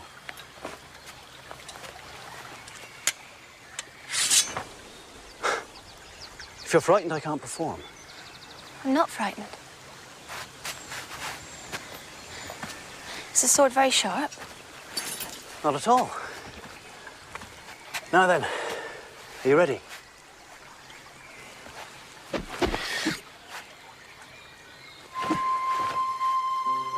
Still as a statue.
Astonishing.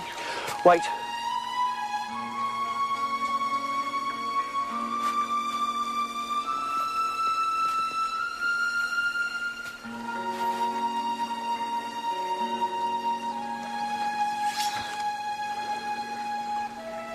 Your hair has come loose.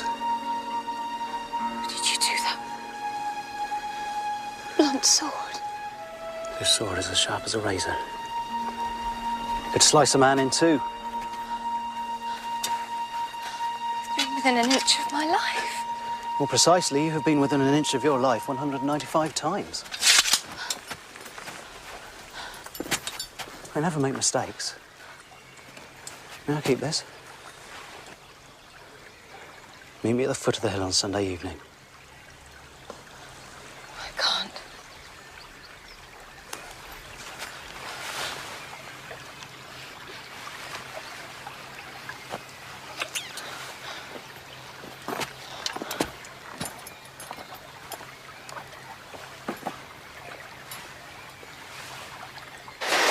This is terrible, dirty work. What I'd give for a young man on a white horse. My life is blighted for want of chances. Suppose you got droves of young men wanting to marry you. I was to be married to a soldier. Run off, did he? No, it was my fault. It's for the best. He was a gentleman. I'd always be thinking I was holding him back. You'll find another one. There's a dozen on every corner with their tongues hanging out.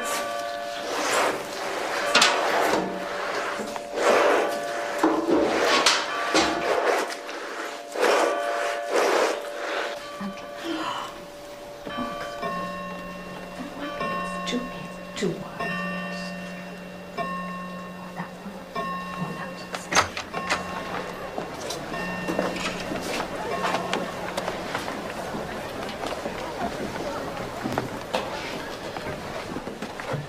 Good morning.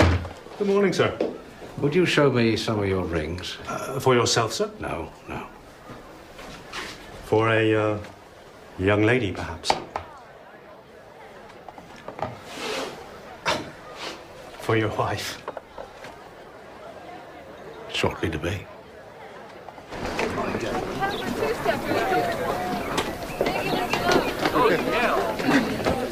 It was the mistress. She was in the woods with a soldier, and he was killing her with his sword, and then... Teddy, don't talk such nonsense. No problem, you nearly died. So how many more to be anyway? You won't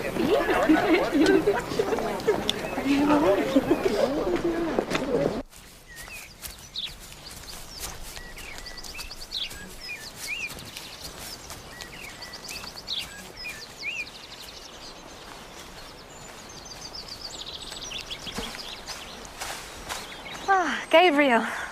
You're taking a walk too? I thought I'd look out for you. As the man who should naturally come to meet you, is away from home. Mr. Boldwood. I don't quite understand what you mean. Why would Mr. Boldwood come to meet me? On account of the marriage they say that's due to happen between you and him. Well, they say what is not true. I'll give Mr. Boldwood no definite answer. And as soon as he returns, I will.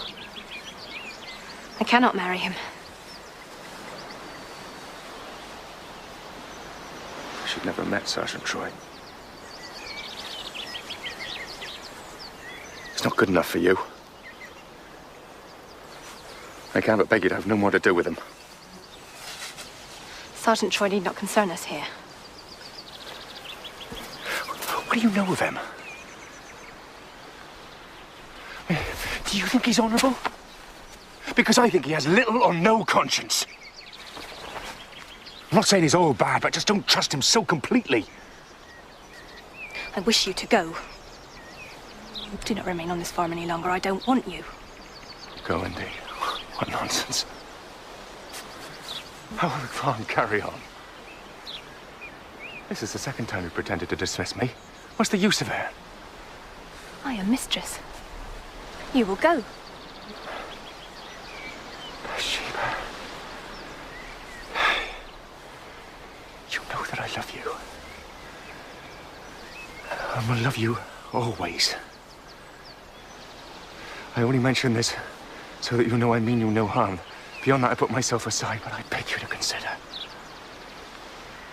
You care for your reputation, as I do.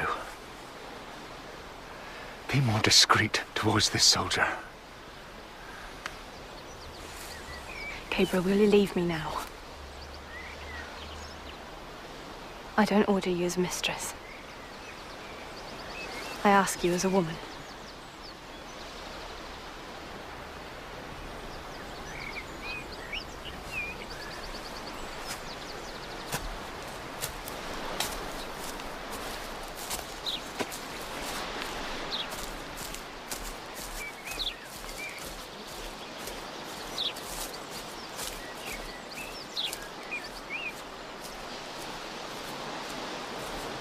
You came? I didn't intend to, but Mr. Oak might have come upon you. I met him on the path. You know what has Oak to do with me? I fear no Oak. Nor any other man. Let's walk a while. Just for a moment.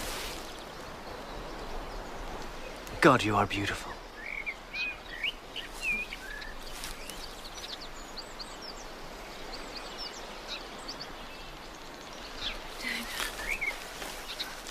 Bathsheba, I must go away for a short time.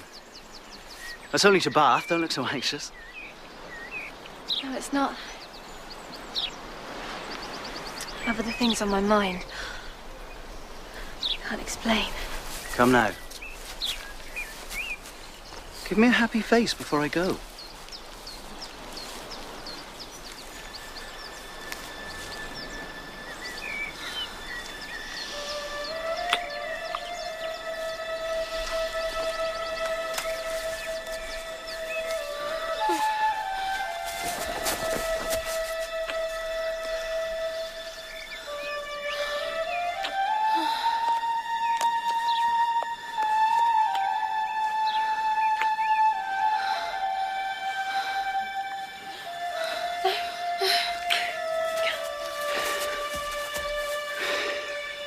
I'm sorry, I couldn't help myself. And neither, I think, could you.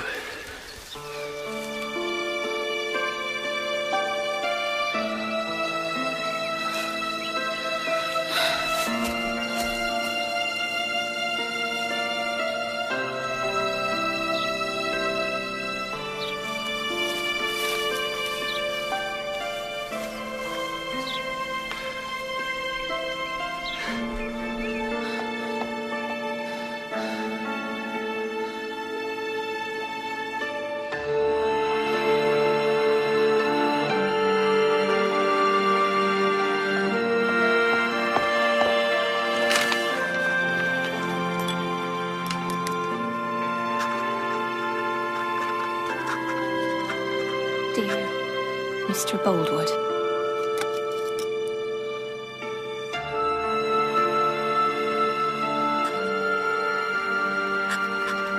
Now that I've had the time to reflect, and honoured though I am by your attentions to me, I feel it would be dishonest and unfair. He's aiming way above himself if he's aiming at her. He has nothing but his handsome face to commend him. He's a rakish man, or so people say. 'Tis well further Boldwood's away. Hey, she'd be better sticking with him. I wouldn't like to see Troy in charge of a farm. He's after two things, and one of them lies under her skirt. Well, I swear to God, he can go into my skirt any time he likes. Who were you talking about? What was passing was a bit of a word about yourself and Sergeant Troy, miss. I forbid you to say such things. You know I don't care for Sergeant Troy. We know you don't, miss. I hate him. He's a fast man. He's not a fast man. What is it to me what he is? Get this to the post. Now here's a turn.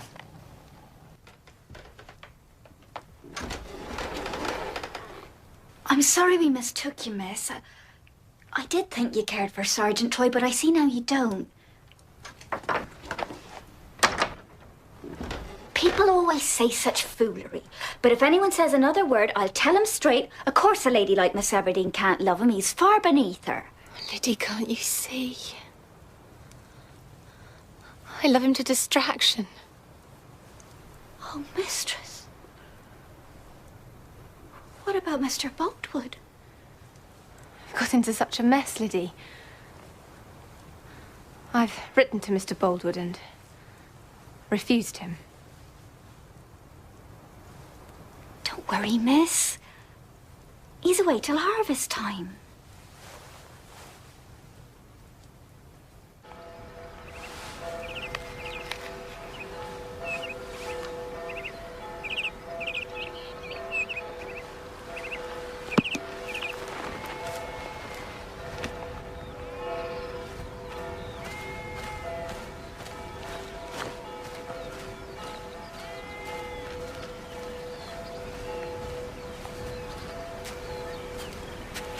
Miss Everdeen, are you afraid of me? Mr. Boltwood, good evening. Don't throw me off now. I don't throw you off. I never had you. I didn't let myself believe. I only hoped. That evening at your home. Where have all your pleasant words gone? You hope to be able to love me. Really forgotten? Oh, you must be heartless. Bathsheba, say you only wrote this refusal to me in fun. Say it to me. It would be untrue. I don't have the loving nature you think I have. Oh, you have love enough. But it's turned somewhere else, and I know where. Oh, I did try not leave my treasure alone. Before he came, he would have accepted me. Can you deny it? No. No, I had you. But he stole in while I was away and robbed me. Go and marry a man, go on! Don't speak to me like this, I'm only a girl! Dazzled by scarlet and brass. It is unmanly of you to attack a woman like this. I have nobody to fight my battles for me. But you have.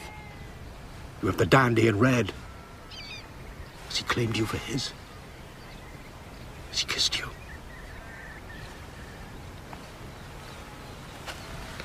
He has kissed you. Dear God in heaven, kissed you. And I would have given worlds to touch your hand. And by Christ, I will kiss you too. No, Mr. Boltwood, don't! You're a decent man! Act like one! Curse him! Curse him! Don't call evil down on him, don't. I love him, I can't help it. Bathsheba, forgive me. Forgive me. I'm blaming you when he is the sinner. He's stolen your heart with lies and flatteries. It's fortunate he's gone back to his regiment. Bathsheba, don't let him come into my sight. For I may be tempted beyond myself.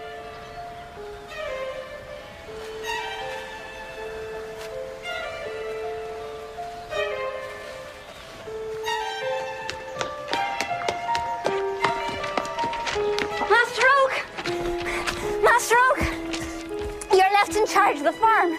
Mistress is gone.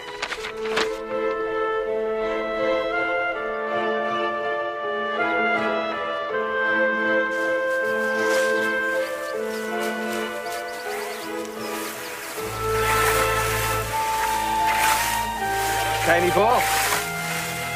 Got his best clothes on. He can have no holiday because he cut his arm open. Right. Because a broken leg allowed me to read the Pilgrim's Progress. Aye. My father put his arm out the joint so that's time to go courting. Okay, Paul, how many times have I told you not to run while you're eating? You'll choke yourself, lad. I've been to Bath. And I've seen our mistress. Yeah, and? She was walking. Yeah, there's some cider. Here we go.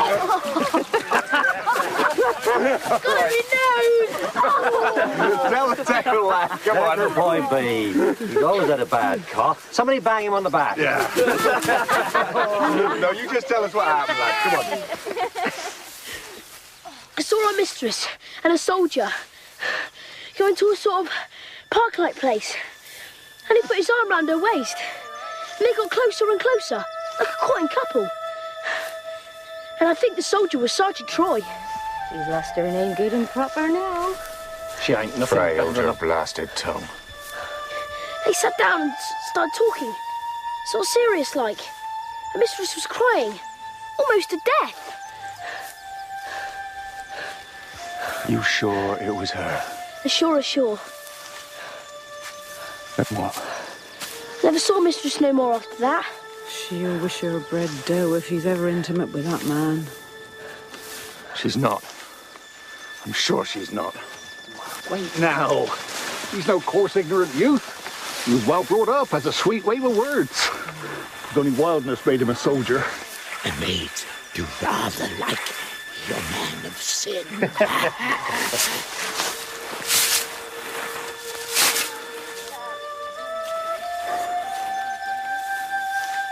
Don't take on about her, Gabriel. What difference does it make whose sweetheart she is, since she can't be yours? It's not me I fret for. It's her.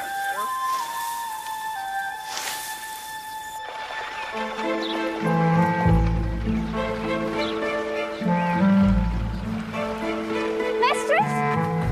Oh, miss, you're back. We were that worried we didn't know what had happened to you. Sorry, Liddy. I didn't have time to explain. But I'm back now. I'm staying.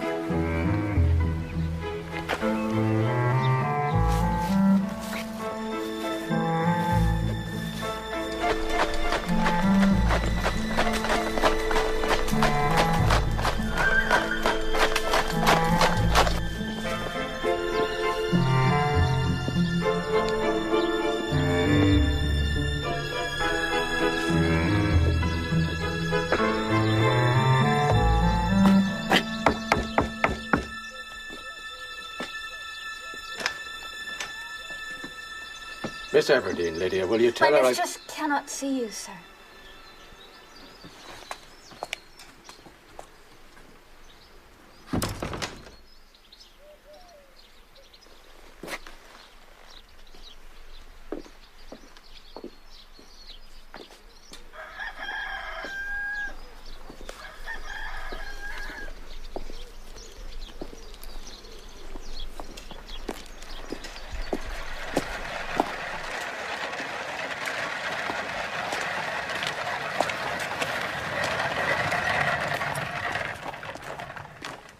Good night. Night, Sergeant.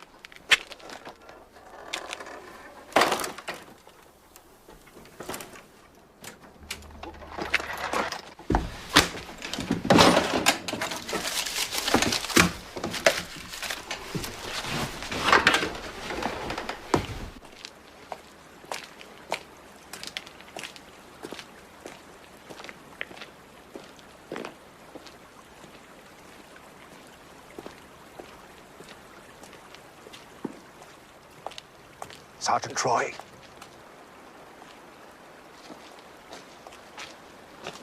Yes. I'm William Boldwood. I wish to speak with you. What about? About a woman you have wronged. I wonder at your impertinence. Wonder or not, you're going to hold a conversation with me.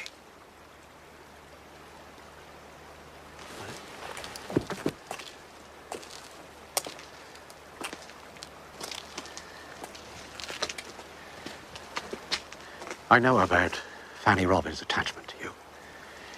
She's an orphan. She has nobody to look out for her but me. You should marry her. I suppose I should. Indeed, I wish to, but I can't. Why not? I'm too poor. Troy, I propose a business transaction with you. I was engaged to be married to Miss Everdeen before you came along. No, not engaged. As good as engaged. No, if I'd not come along, she might have become engaged to you. Damn right. If you'd not come, I should certainly have been accepted. Look, Troy, you must know this dalliance with her cannot end in marriage. Now, marry Fanny Robin. She's more suitable for you. And I'll make it worth your while. Oh, yes? I'll give you £50 tonight. Fanny shall have £50 to prepare for the wedding and £500 on her wedding day. So, Sergeant, take up your carpet bag, turn around, and leave Weatherbury tonight. How do you know I won't just take the £50 and then not go through the wedding? I know I can't appeal to your honour, but I think you can appeal to your shrewdness. £500 is a lot of money to throw away. Frank? Frank, is that you? Let's go to her. No, leave straight away. I can't go without telling her. She'll only yearn after me. I'll keep it brief. Frank, you're so late. Oh, God. You knew I would come. How could you doubt it? Lydia's gone to her grandfather's and I've packed the girls off too. With the house to ourselves. Go on upstairs. I'll be in your bed in 5 minutes.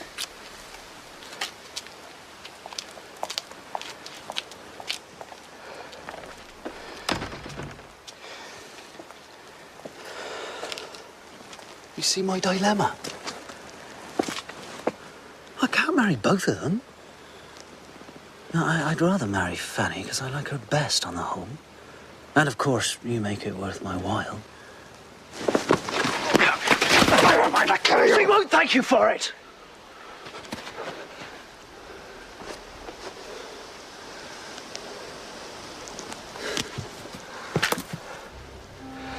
Marry Bathsheba. I give her up. She must love you indeed. Oh, but I thought you were concerned for Fanny. Marry Bathsheba, Troy. Don't desert her. I'll pay you £500 on your wedding day. And am I to have anything now? Look, I've £20 here. And I must be certain you'll marry her. You must sign a paper. I'll go straight to her parlour and I'll sign. No, she must know nothing of this. Come to my house. She's waiting for me. Wait there. I'll get paper.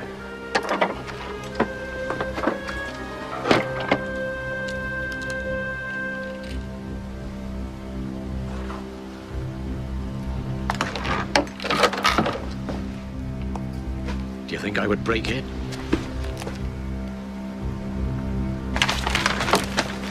You are a ridiculous man, Baldwood. I'm no angel, but I don't buy and sell women. Married? Fanny left me long ago. I don't even know where she is. You say you love Bathsheba? Yet on the merest evidence, you believe her to be little more than a whore. There. Now that I've taught you a lesson, you can take your money back. I will not. I will not.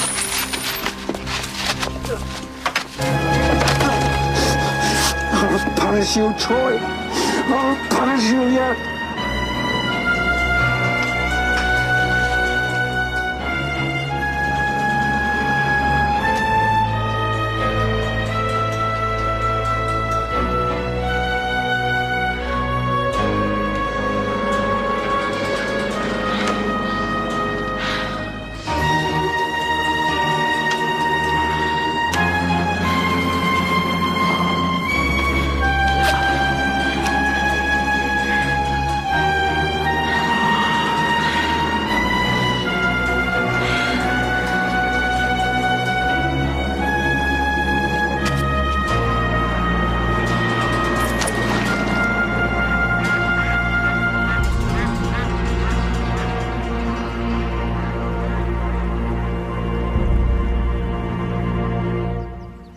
First time I've had a real home. I belong here. This is mine. I've never belonged anywhere. I thought I'd find a niche in the army, but... What about your family? My mother was French. She was governess to the Earl of Seven's children and mistress to the noble Earl. They married her off quick as lightning, soon as I was on the way. The watch? And the watch was his. It was given to me when I came of age. It was my only inheritance. Cadit amor rebus, the motto of the Seven family. Love yields to circumstance. Did you know him, the Earl? He never claimed me. I only saw him once. He paid for my schooling. So this is what I am, Bathsheba. A bastard. Destined never to belong anywhere.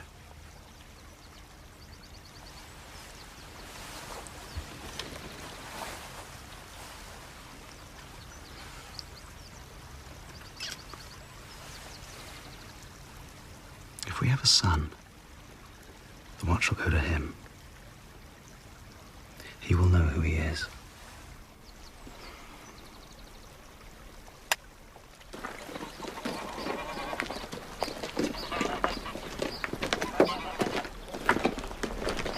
Morning, comrades.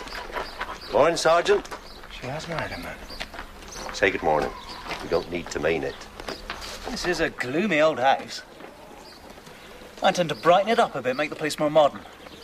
We must be cheerful while we can. Oh, Coggan, do you know if there's any insanity in Mr. Baldwood's family? I once heard that an uncle of his wasn't right in the head, but I don't know the truth of it. Oh, never mind. I shall be down in the fields with you in a few days. I won't stand on ceremony. Here's £50 to drink my health.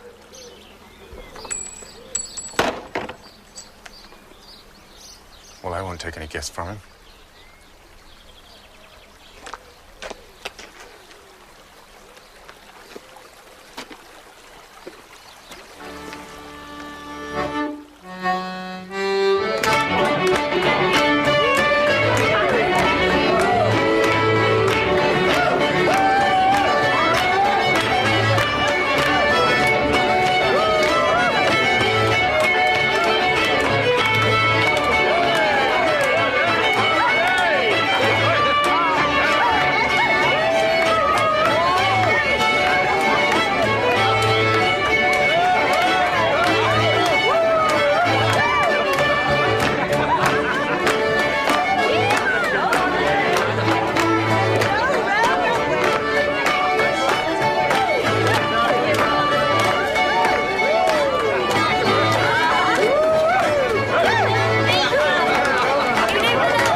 Sergeant, there's a storm coming. If the ricks aren't covered, they'll lose them. Tell them it's serious.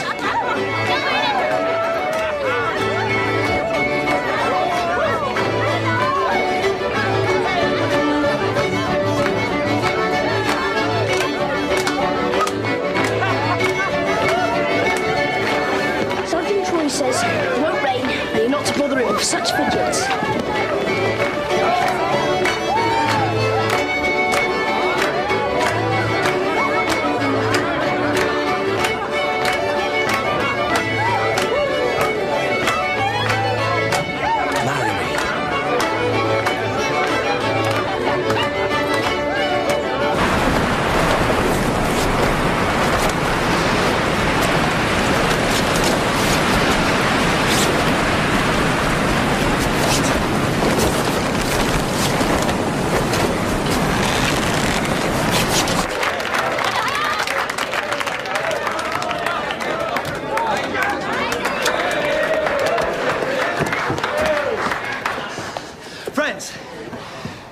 do we celebrate the harvest in safe and well tonight, but this is also a wedding feast. A short time ago, I had the happiness to lead this lady, your mistress, to the altar. We've not yet had a chance to celebrate our marriage. Publicly. So to celebrate in style, and so that every man will go to bed happy, I've ordered brandy and kettles of hot water to be brought. A treble strong measure for every guest. No, Frank. They've had enough of everything. We don't wish for no more, thank you, Sergeant. Nonsense! Frank! We'll send the women and children to bed, and we cockbirds will have a real celebration by ourselves. Let any man who shows a white feather look elsewhere for his winter's work.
I did it first.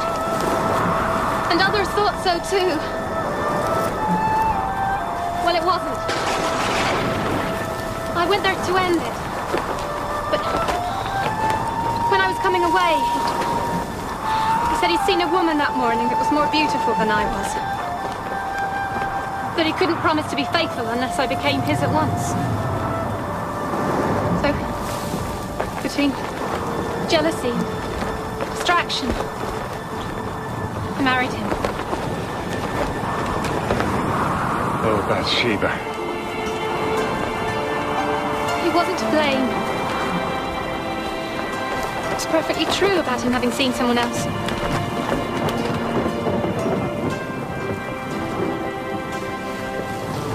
You go back in the house. I'll finish up out here alone. Thank you, Gabriel.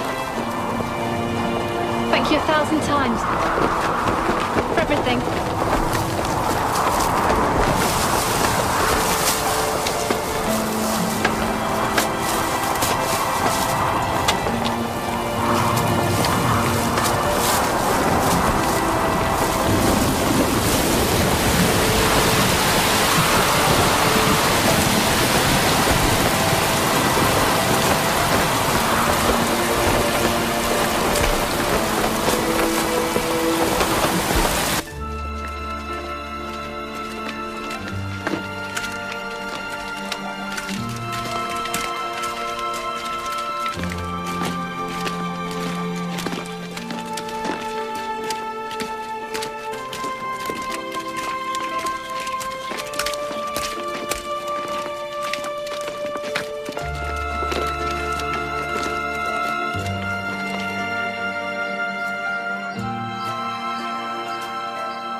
I overlooked the ricks this year. That's part of your harvest, sir. Things have gone rather wrong with me lately, Oak. I was hoping to get a little settled in my life, but some way my plan has come to nothing. I dare say I'm a joke about the parish. Not at all, sir. Not with me. Oak, I can't fend off my miserable grief.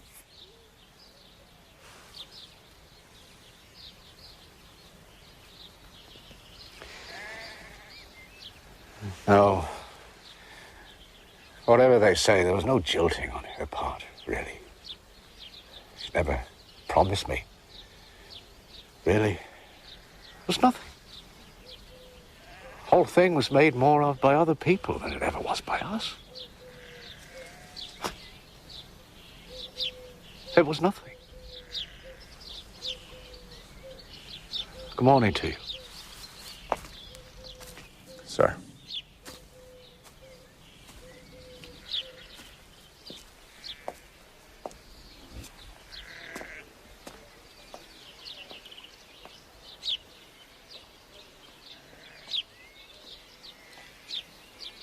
Well, if she hadn't fallen at the last fence, I'd have cleared £200 easy as looking. Foolish to throw away my money like this, Frank.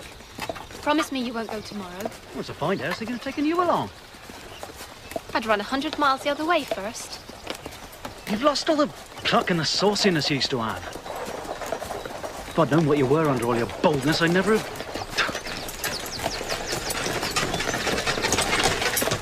Please, do you know what time the Casterbridge workhouse closes at night?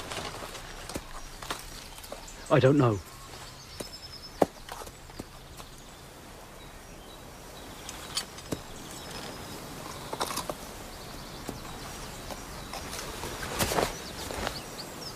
Oh, you poor thing. Stay where you are. Walk on up to the top, I'll see to her. You! Go on!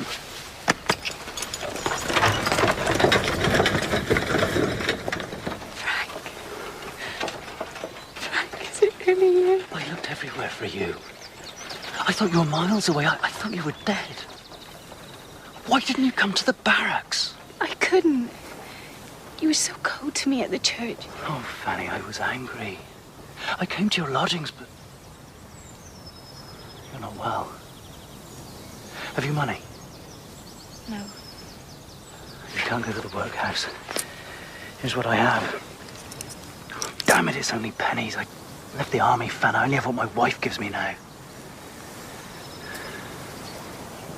I can do nothing better. Go there just for tonight. Are you all right to walk? I'll meet you tomorrow morning at 10 on Gray's Bridge. Now, Fanny, you won't get it wrong, will you? 10 o'clock. I'll bring all the money I can. Frank. What is it?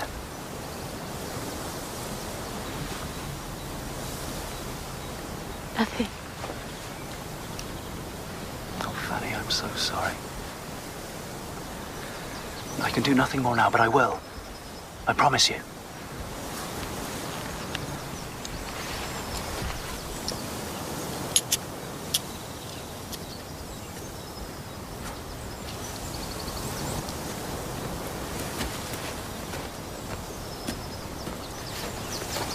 Do you know her? Nope. I think you do. You can think what you damn well like.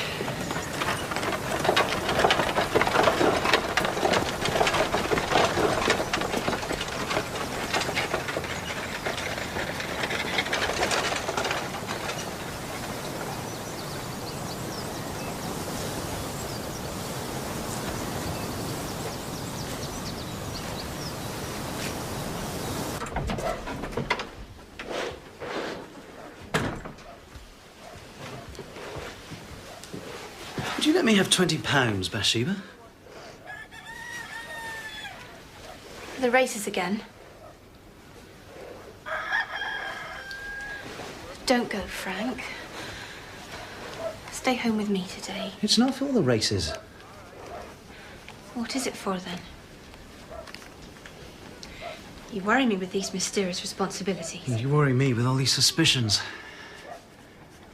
Don't go too far, Bathsheba, or you may have cause to regret something. I do that already.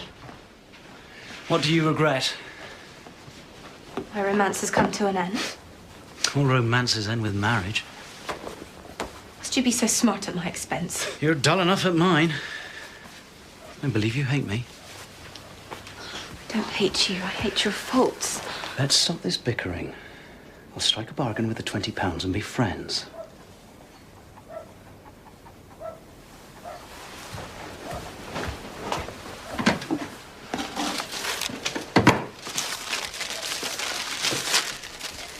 If you must have it, take it.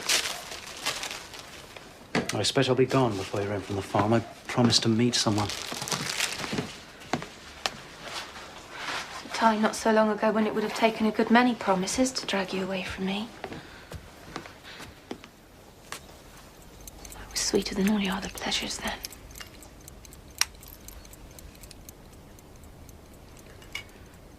Whose is that hair?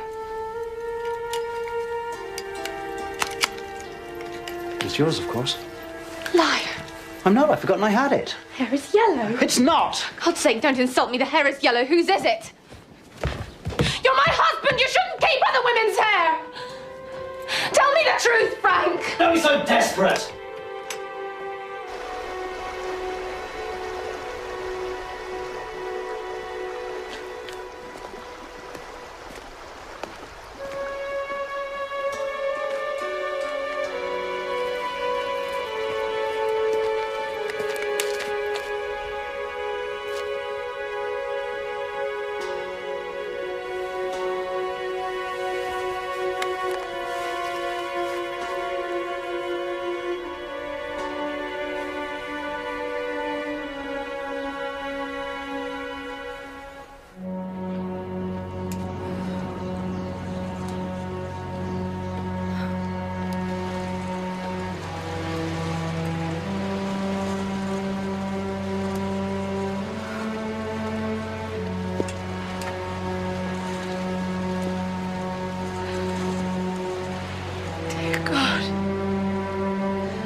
Joseph?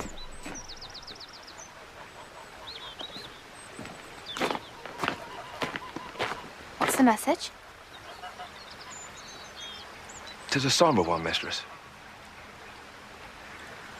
You'll never see Fanny Robin no more. She's dead in Casterbridge workhouse. Fanny's dead. Mr. Boldwood is sending a wagon to fetch her home, and Parson Thirdly will bury her at 4 o'clock this afternoon. No, Fanny's my responsibility. You shall fetch her, Joseph. Use the new wagon with the red wheels. Wash it down. Take some greenery from the garden. Make it pretty for her. I'll do my best, miss. How did she end up in the workhouse, Joseph? Had she been there long?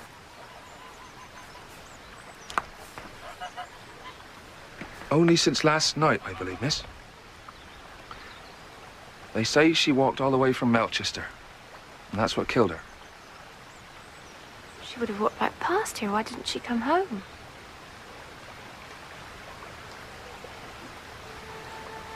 What time would she have been on the Casterbridge Road, Joseph?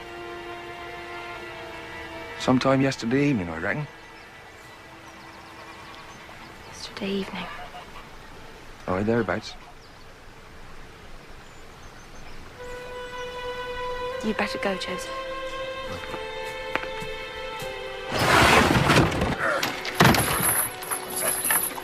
Well, you're on, Joseph. Come on.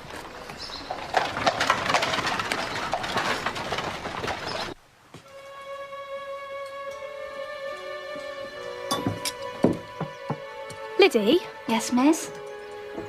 What colour was Fanny's hair? Why, it was golden, miss. Long golden hair she had. People often remarked on it. It's a terrible thing to die in a workhouse. I hope I never have such misfortune. Her young man was a soldier, did they say? In the same regiment as Mr. Troy.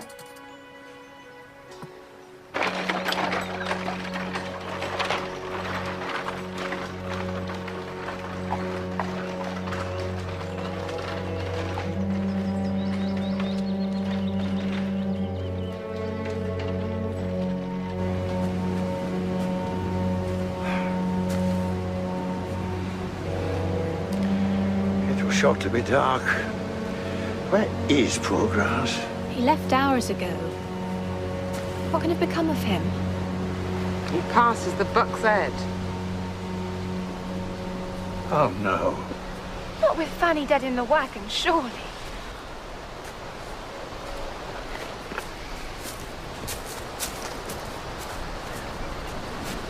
Have another drink, Joseph. Or she'll have another drop. Be twice the man afterwards.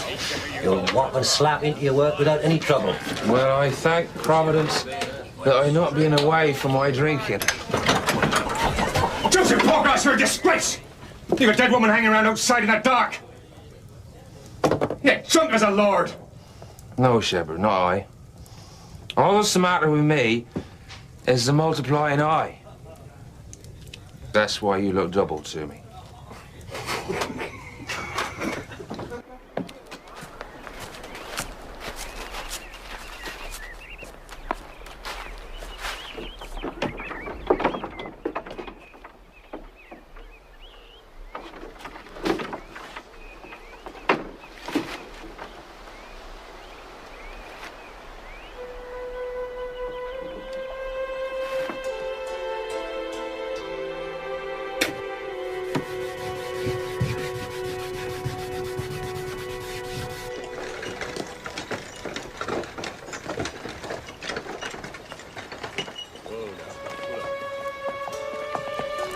Too late and too dark to perform a burial with any decency.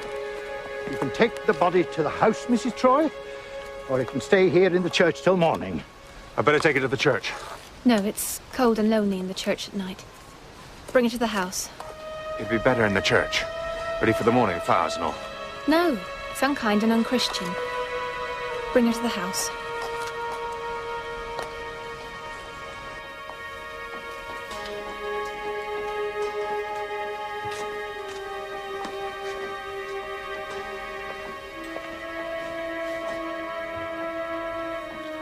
What's the matter, Liddy? It's just a wicked story, miss.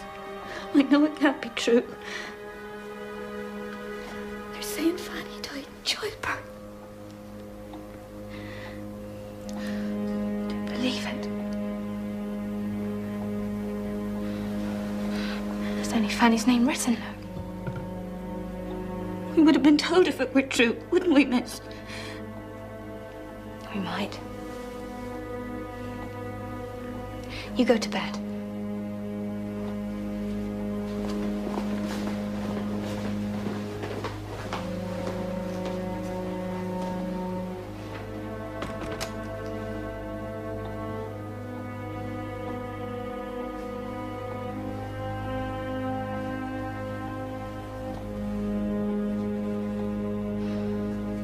Fanny, would to God you could tell me your secret.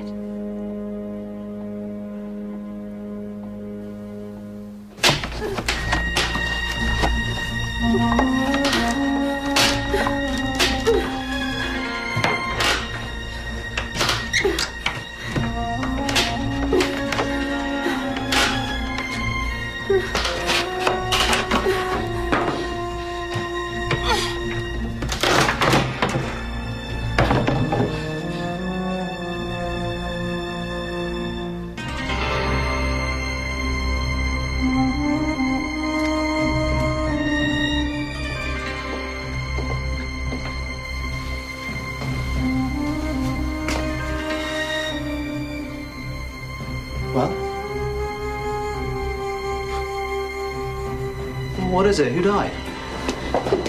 Let me go! No! You will stay.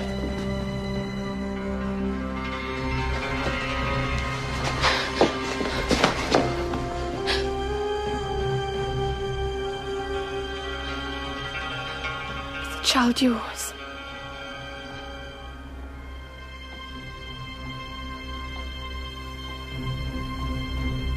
I had a son.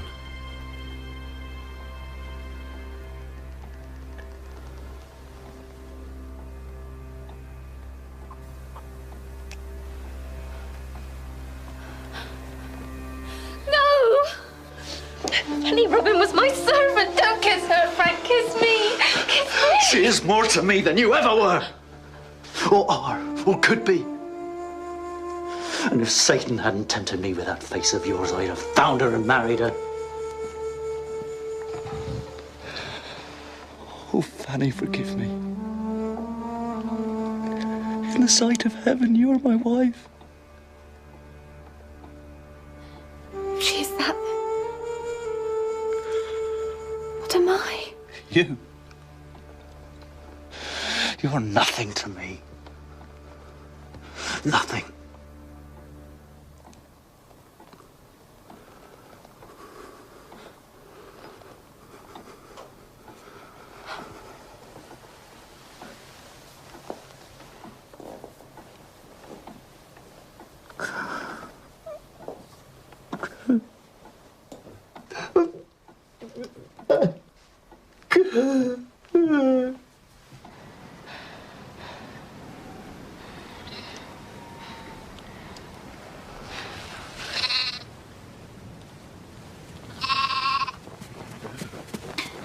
Oh, miss.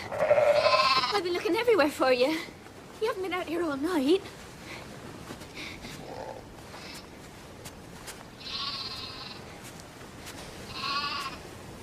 Is he at home? He left when they came for the coffin. She's gone?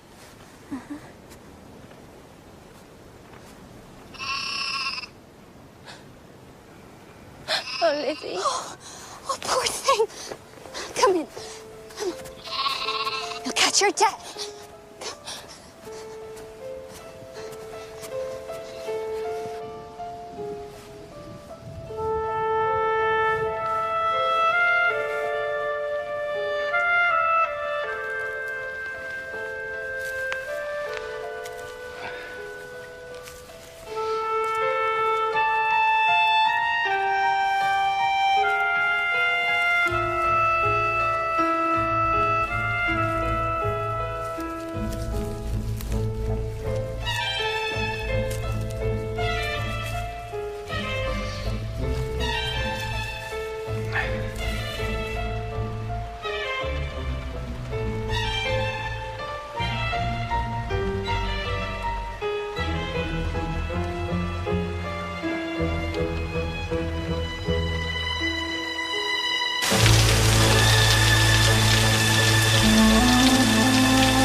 Master Oak called in first thing, miss. He was asking how you were. Did Mr. Troy come home? The children say there's a handsome headstone been put up on Fanny's grave. Don't know who paid for it.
or Lucifer, or whoever you are.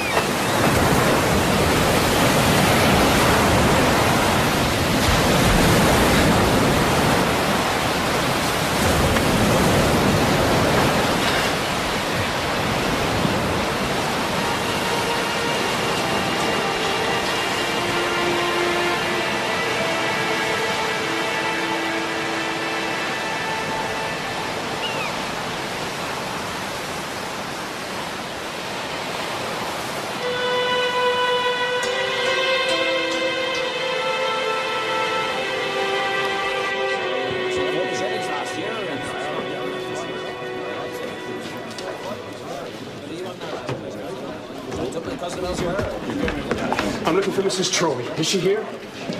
I'm Mrs. Troy. I'm sorry to be the bearer of bad news, ma'am. Your husband's drowned in Low-Wind Cove.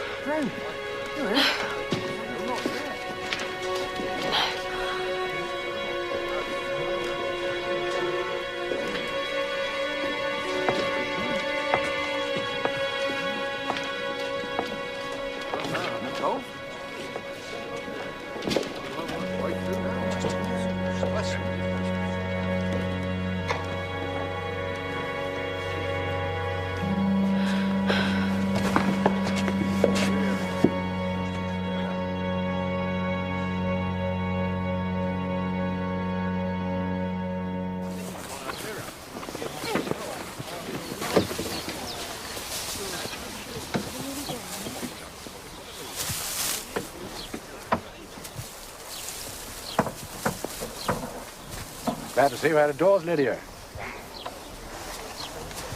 Your mistress seems quite well after her visit to Iran. She do, sir. Cheerful, I suppose. Yes, cheerful. Fearful, did you say? No, I merely said she was cheerful. Tells you all her affairs? She do, sir. I've been with her all through her troubles. Through Mr. Troy's going and all. And if she were to marry again, I expect I should bide with her still. She promises that you shall? No, she don't promise it. I judge it on my own accord. Yeah, I see. When she alludes to the possibility of marrying again, you conclude... She never do allude to it, sir. You needn't take quite such long strokes, Liddy. Short, quick ones are best. Perhaps now she's her own mistress again, she doesn't want to give up her freedom. She did once remark she thought she could marry at the end of 7 years, if she cared to risk Mr. Troy coming back and claiming her. She could marry at once in any reasonable person's opinion, whatever the lawyers say. Why, have you been to ask him? Good heavens, no. Afternoon to you.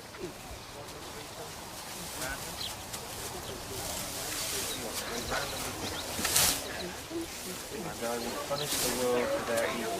Wicked for their iniquity.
Tragic death of black.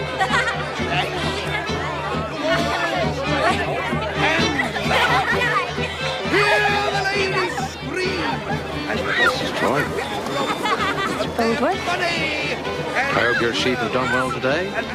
Oh, yes, very well. Gabriel has just one dealer left to see.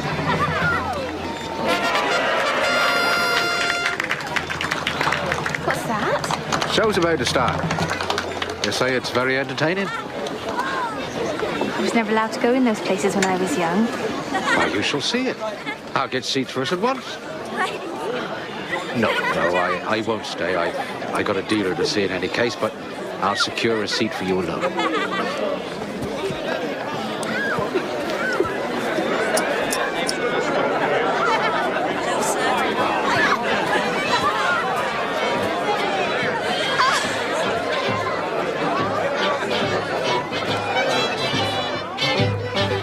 Oh, come on. For the first time, we've got a real crowd out there. Come on.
Away. Go on, open it!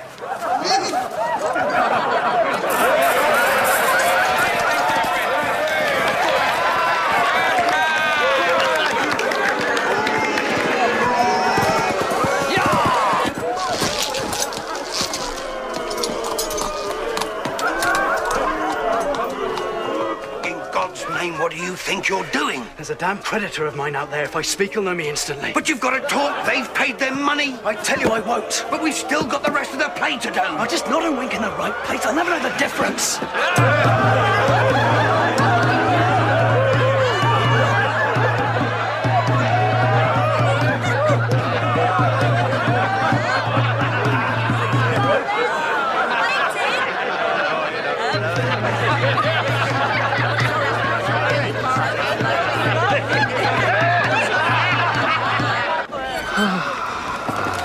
Joseph Poorgrass, will you get down from there? You've got to drive Mrs. Troy home.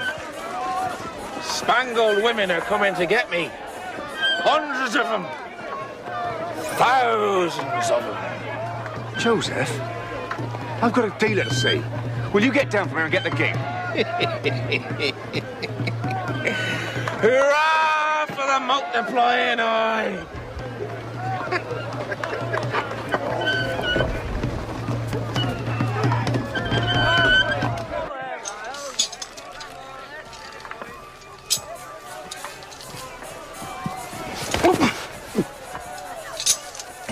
I hope you're not thinking of telling what you've seen, Fred. I'm likely to strangle you. Everyone thinks you're dead. Well, as you can see, I'm not.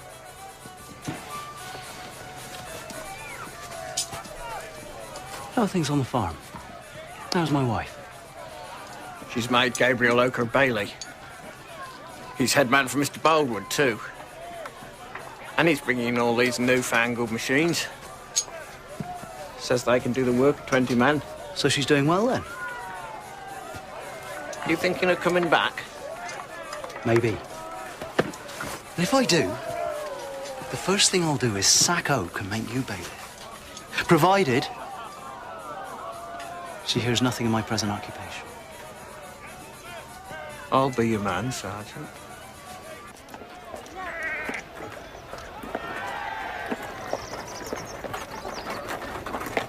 Mrs. Troy, will you marry again one day? I haven't given any thought to that at all.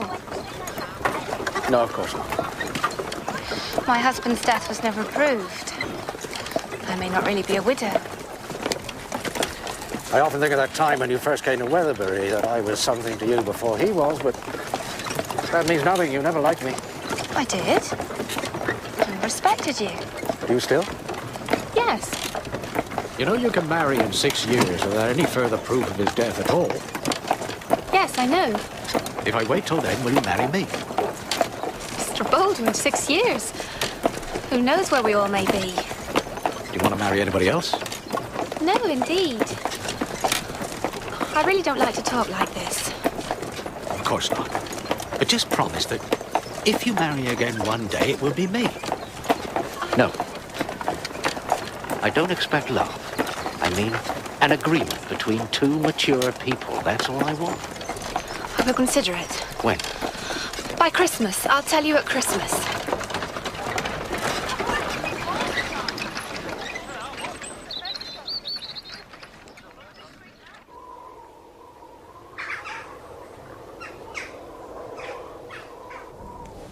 Get the black silk out, Liddy.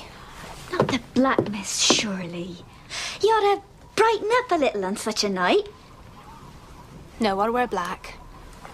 People will only suppose things if I don't. Wish I didn't have to go at all. Mr. Boldwood will be put out if you don't. He's spared no expense. He's got fiddlers. The old village is going. I had no idea he was going to so much trouble. Leave the dress, Liddy. I won't go. What should I do, Gabriel? He's expecting me to give the promise tonight. I think the real sin lies in marrying a man you don't love. That was a miserable, worn-out thing with me for him or anybody else. I fear if I don't give him my word, he'll go out of his mind. I believe this. I believe I hold that man's future in my hands.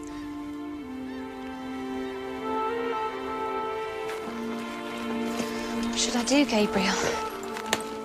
Why don't you just give me a promise, then? I think I would. Is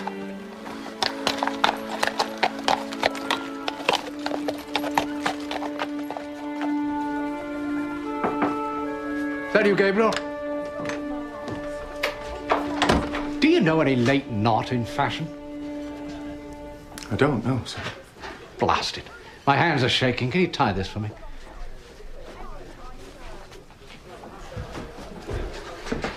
Oh. You coming tonight? I'll be along when I've finished up at the granaries. Good. Does a woman keep her promise, Gabriel? That depends.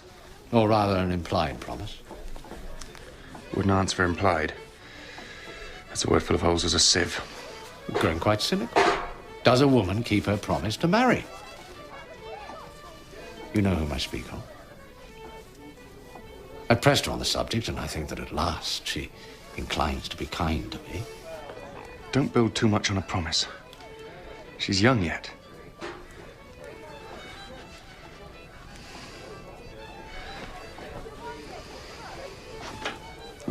Gabriel, I call you in on another matter. You've done good work on the farm, and I want to make you a partner. I spoke to the lawyer the other day, but we can discuss it at your leisure. Well, I don't know what to say, sir. Say nothing yet. My intention, ultimately, is to retire and let you run the business if you're agreeable. Then, when I marry, I'll be free to devote all my What time. may happen. There's many a slip. If Bathsheba promises to marry me, she will. You don't know her, Gabriel. She never promised that first time.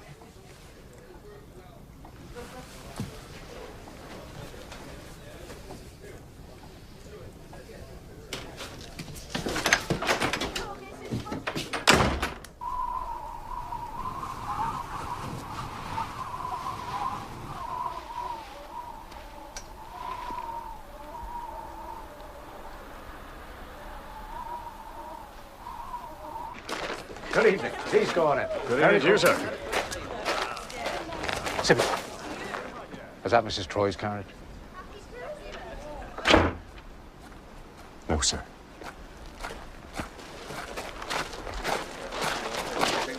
Good evening. Good evening to you. Merry Christmas. Thank you. Merry Christmas to you.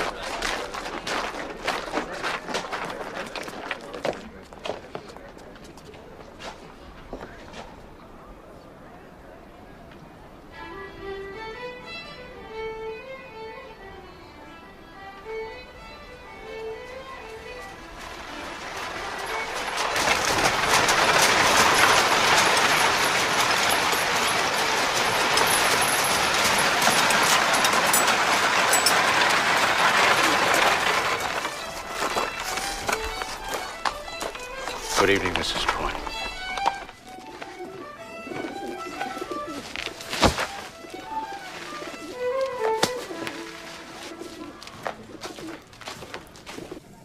You do give it. What? Promise to marry at the end of 6 years. I only want your word. Don't press me too hard. I'll marry no one else. But there is nothing in that promise at all. I'm sorry. I'm sorry.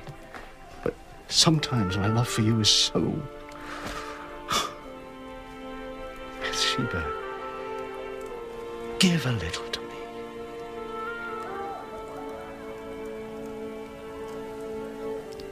Very well.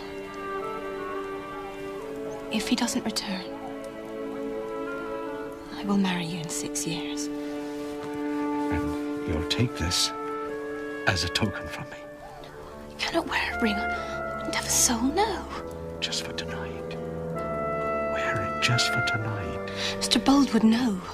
I won't wear a ring. It isn't an engagement in the usual sense. Bathsheba, I've waited and waited. Don't deny me now.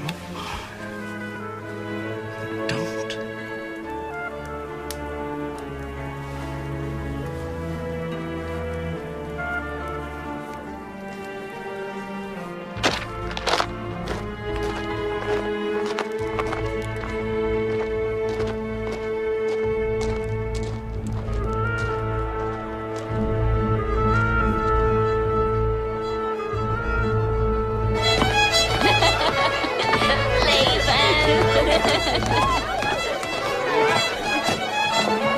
Lydia, Mark Clark, join in the dancing.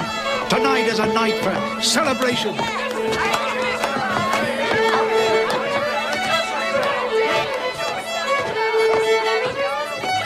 Mrs. Troy is wanted. Who wants me? 'Tis a stranger, Mom. Bring him in. Let him join in the revelries. Come in, come in. A drink for the stranger.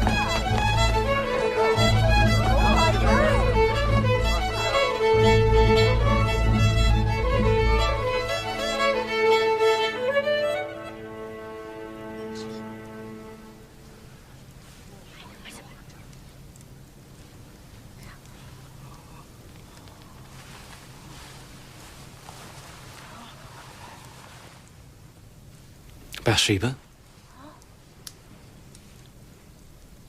I've come for you.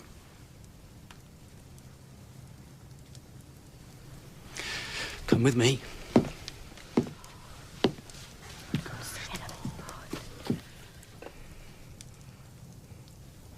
Come, madam, do you hear what I say?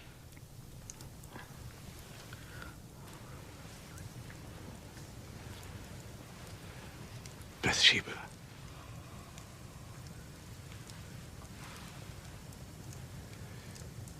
Go with your husband.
Mr. Baldwin has shot my husband.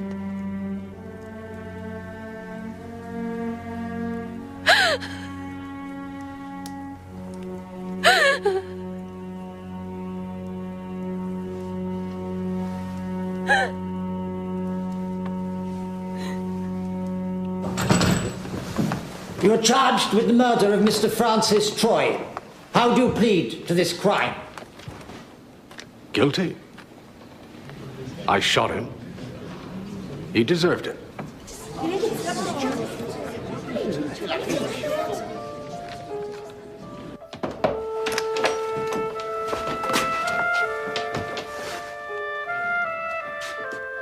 The news has come. He's to hang.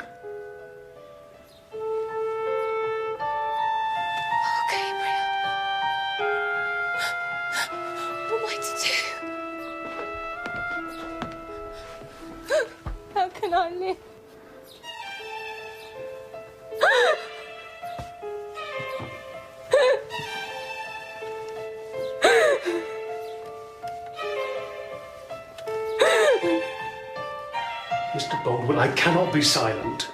You were provoked. Everyone knows it. You have to let me make a clear mitigation. She was his wife. Then they will hang you. So they'll hang me. Do what you like.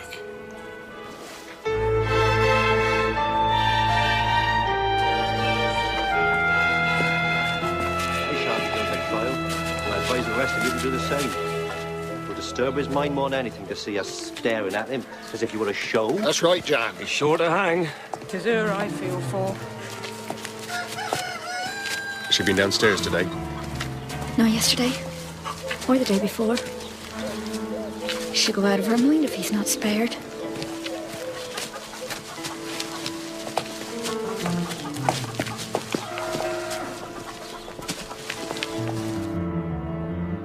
I thought I ought to show you these, Mr. Oak. He's always kept it locked.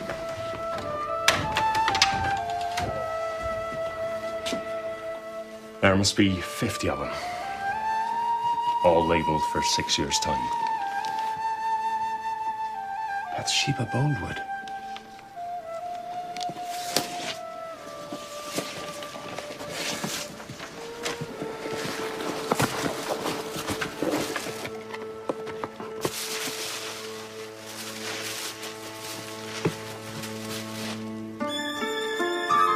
I do believe, my lord, his mind was unbalanced. But he'd let his crops go bad. He'd left his ricks uncovered. His whole farm was untended. Thank you, Mr. Oak. And there is the further matter of the clothing, my lord. Bought in secret in distant towns, all carefully chosen and labelled a date some 6 years hence, and bearing the name of a woman at that time married to another man. This was not, in my belief, a man in full possession of his senses.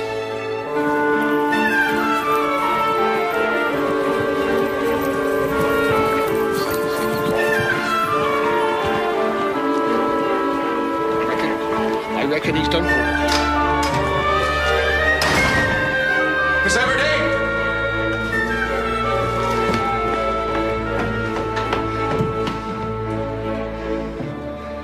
It's confinement, at Her Majesty's pleasure. He's not to hang. Oh, Gabriel. Thank God. Thank God.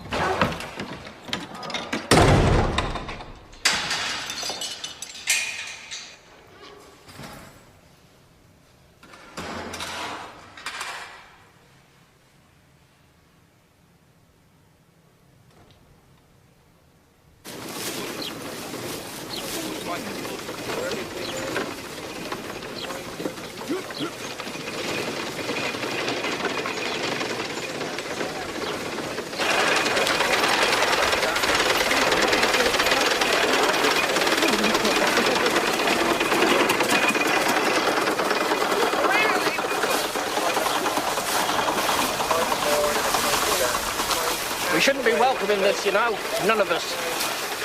It's bound to come, sooner or later. They won't be needing none of us at all for long.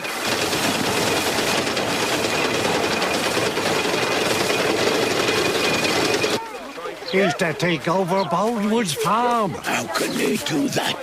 He's not related. That Boldwood had made him a partner. That ain't right. That ain't the law. What do you know of the law? More than you. Your head's so fuddled with hate and senility. You have to talk out of your arse. I reckon he's slyly biding his time, waiting for his chance to get her. She'll not marry again. Not after all she's been through. It's something to see. A man so constant and faithful, he don't get nothing back for his devotion. So more respect for her. She's the one that puts bread on your table, you know.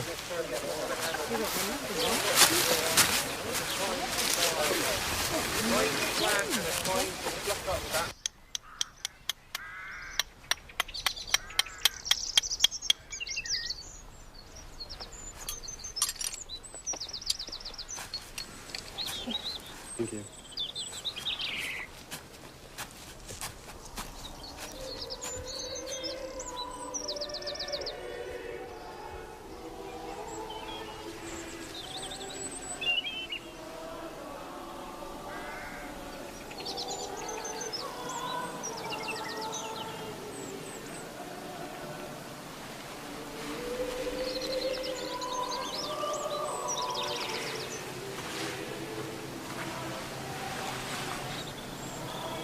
Gabriel. How long have you been there? For a few minutes.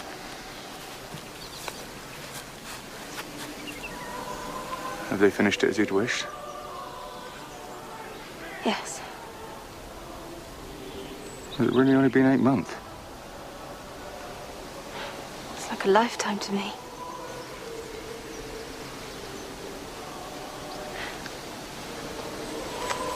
Going in? I should. I'm in the choir now, you know. No, I didn't. I've been for some time. Mrs. Troy, I wanted to talk to you. I may have to give up the management of your farm. I'm thinking of leaving England. I feel it's for the best. America's where I set my mind on.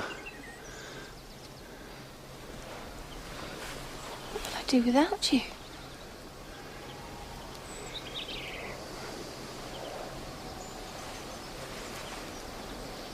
If that's what you've decided.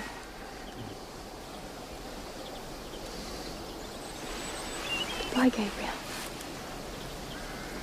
Good luck.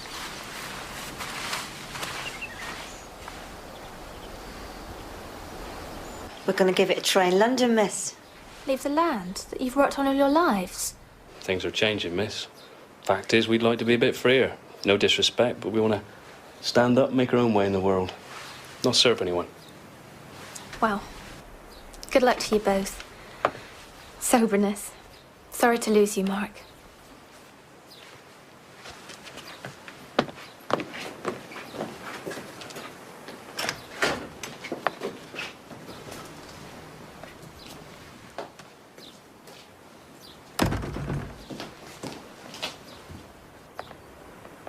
Everybody's leaving, Liddy.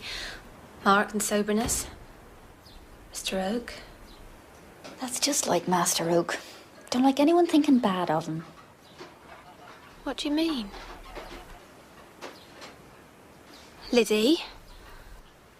Well, miss, people have been talking.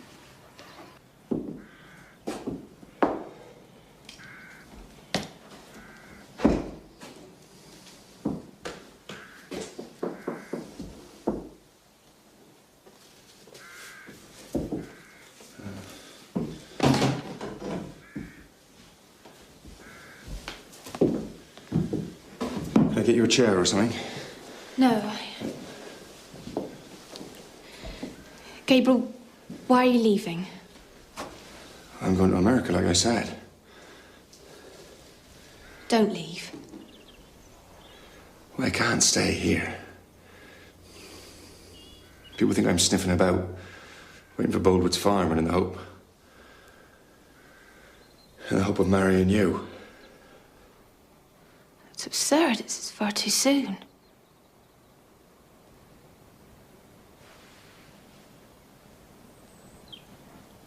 Well, it's not what I want. You're the last person I'd think of marrying. It's absurd, as you say. Too soon were the words I used. I beg your pardon, but absurd is what you said. And so do I. I can't manage without you. So, you want me to stay on as your bailiff? No, that's not what I mean. Bathsheba.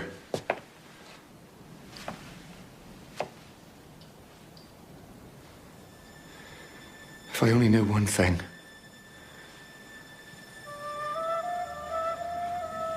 If I only knew whether you would allow me to love you and to win you, to marry you, if I only knew that. You will never know. Why? Because you never ask.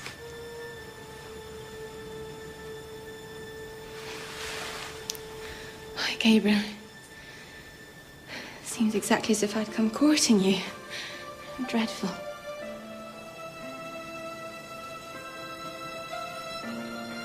Quite right, too. You danced at your heels long enough.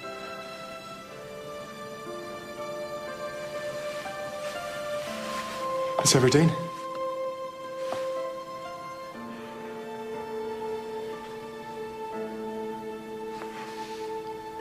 Will you marry me?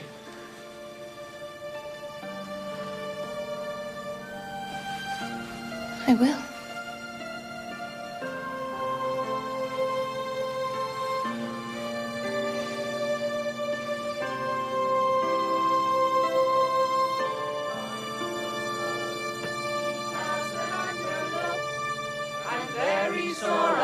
Pretty maid beside the bubbly brook, and sing, blow away the morning dew, the dew and the dew, blow away the morning dew, and sweet the winds do blow, cast over for me my mantle fair and pin it o'er my gown. And if you will take hold my hand, then I will be your own. And sing, blow away the morning dew, the dew and the dew, blow away the morning dew. How sweet the winds do blow.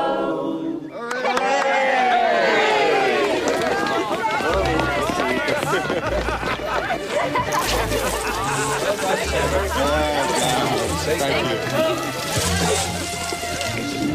Coming out something to eat and drink with my wife and me, eh? If we had to send it across to Warren's malt house, it would be better for us. Faith, the man I've learned to say my wife in a wonderful natural way, considering how long they've been wed. Thank you all. God bless. God bless mistress. God bless. There you go.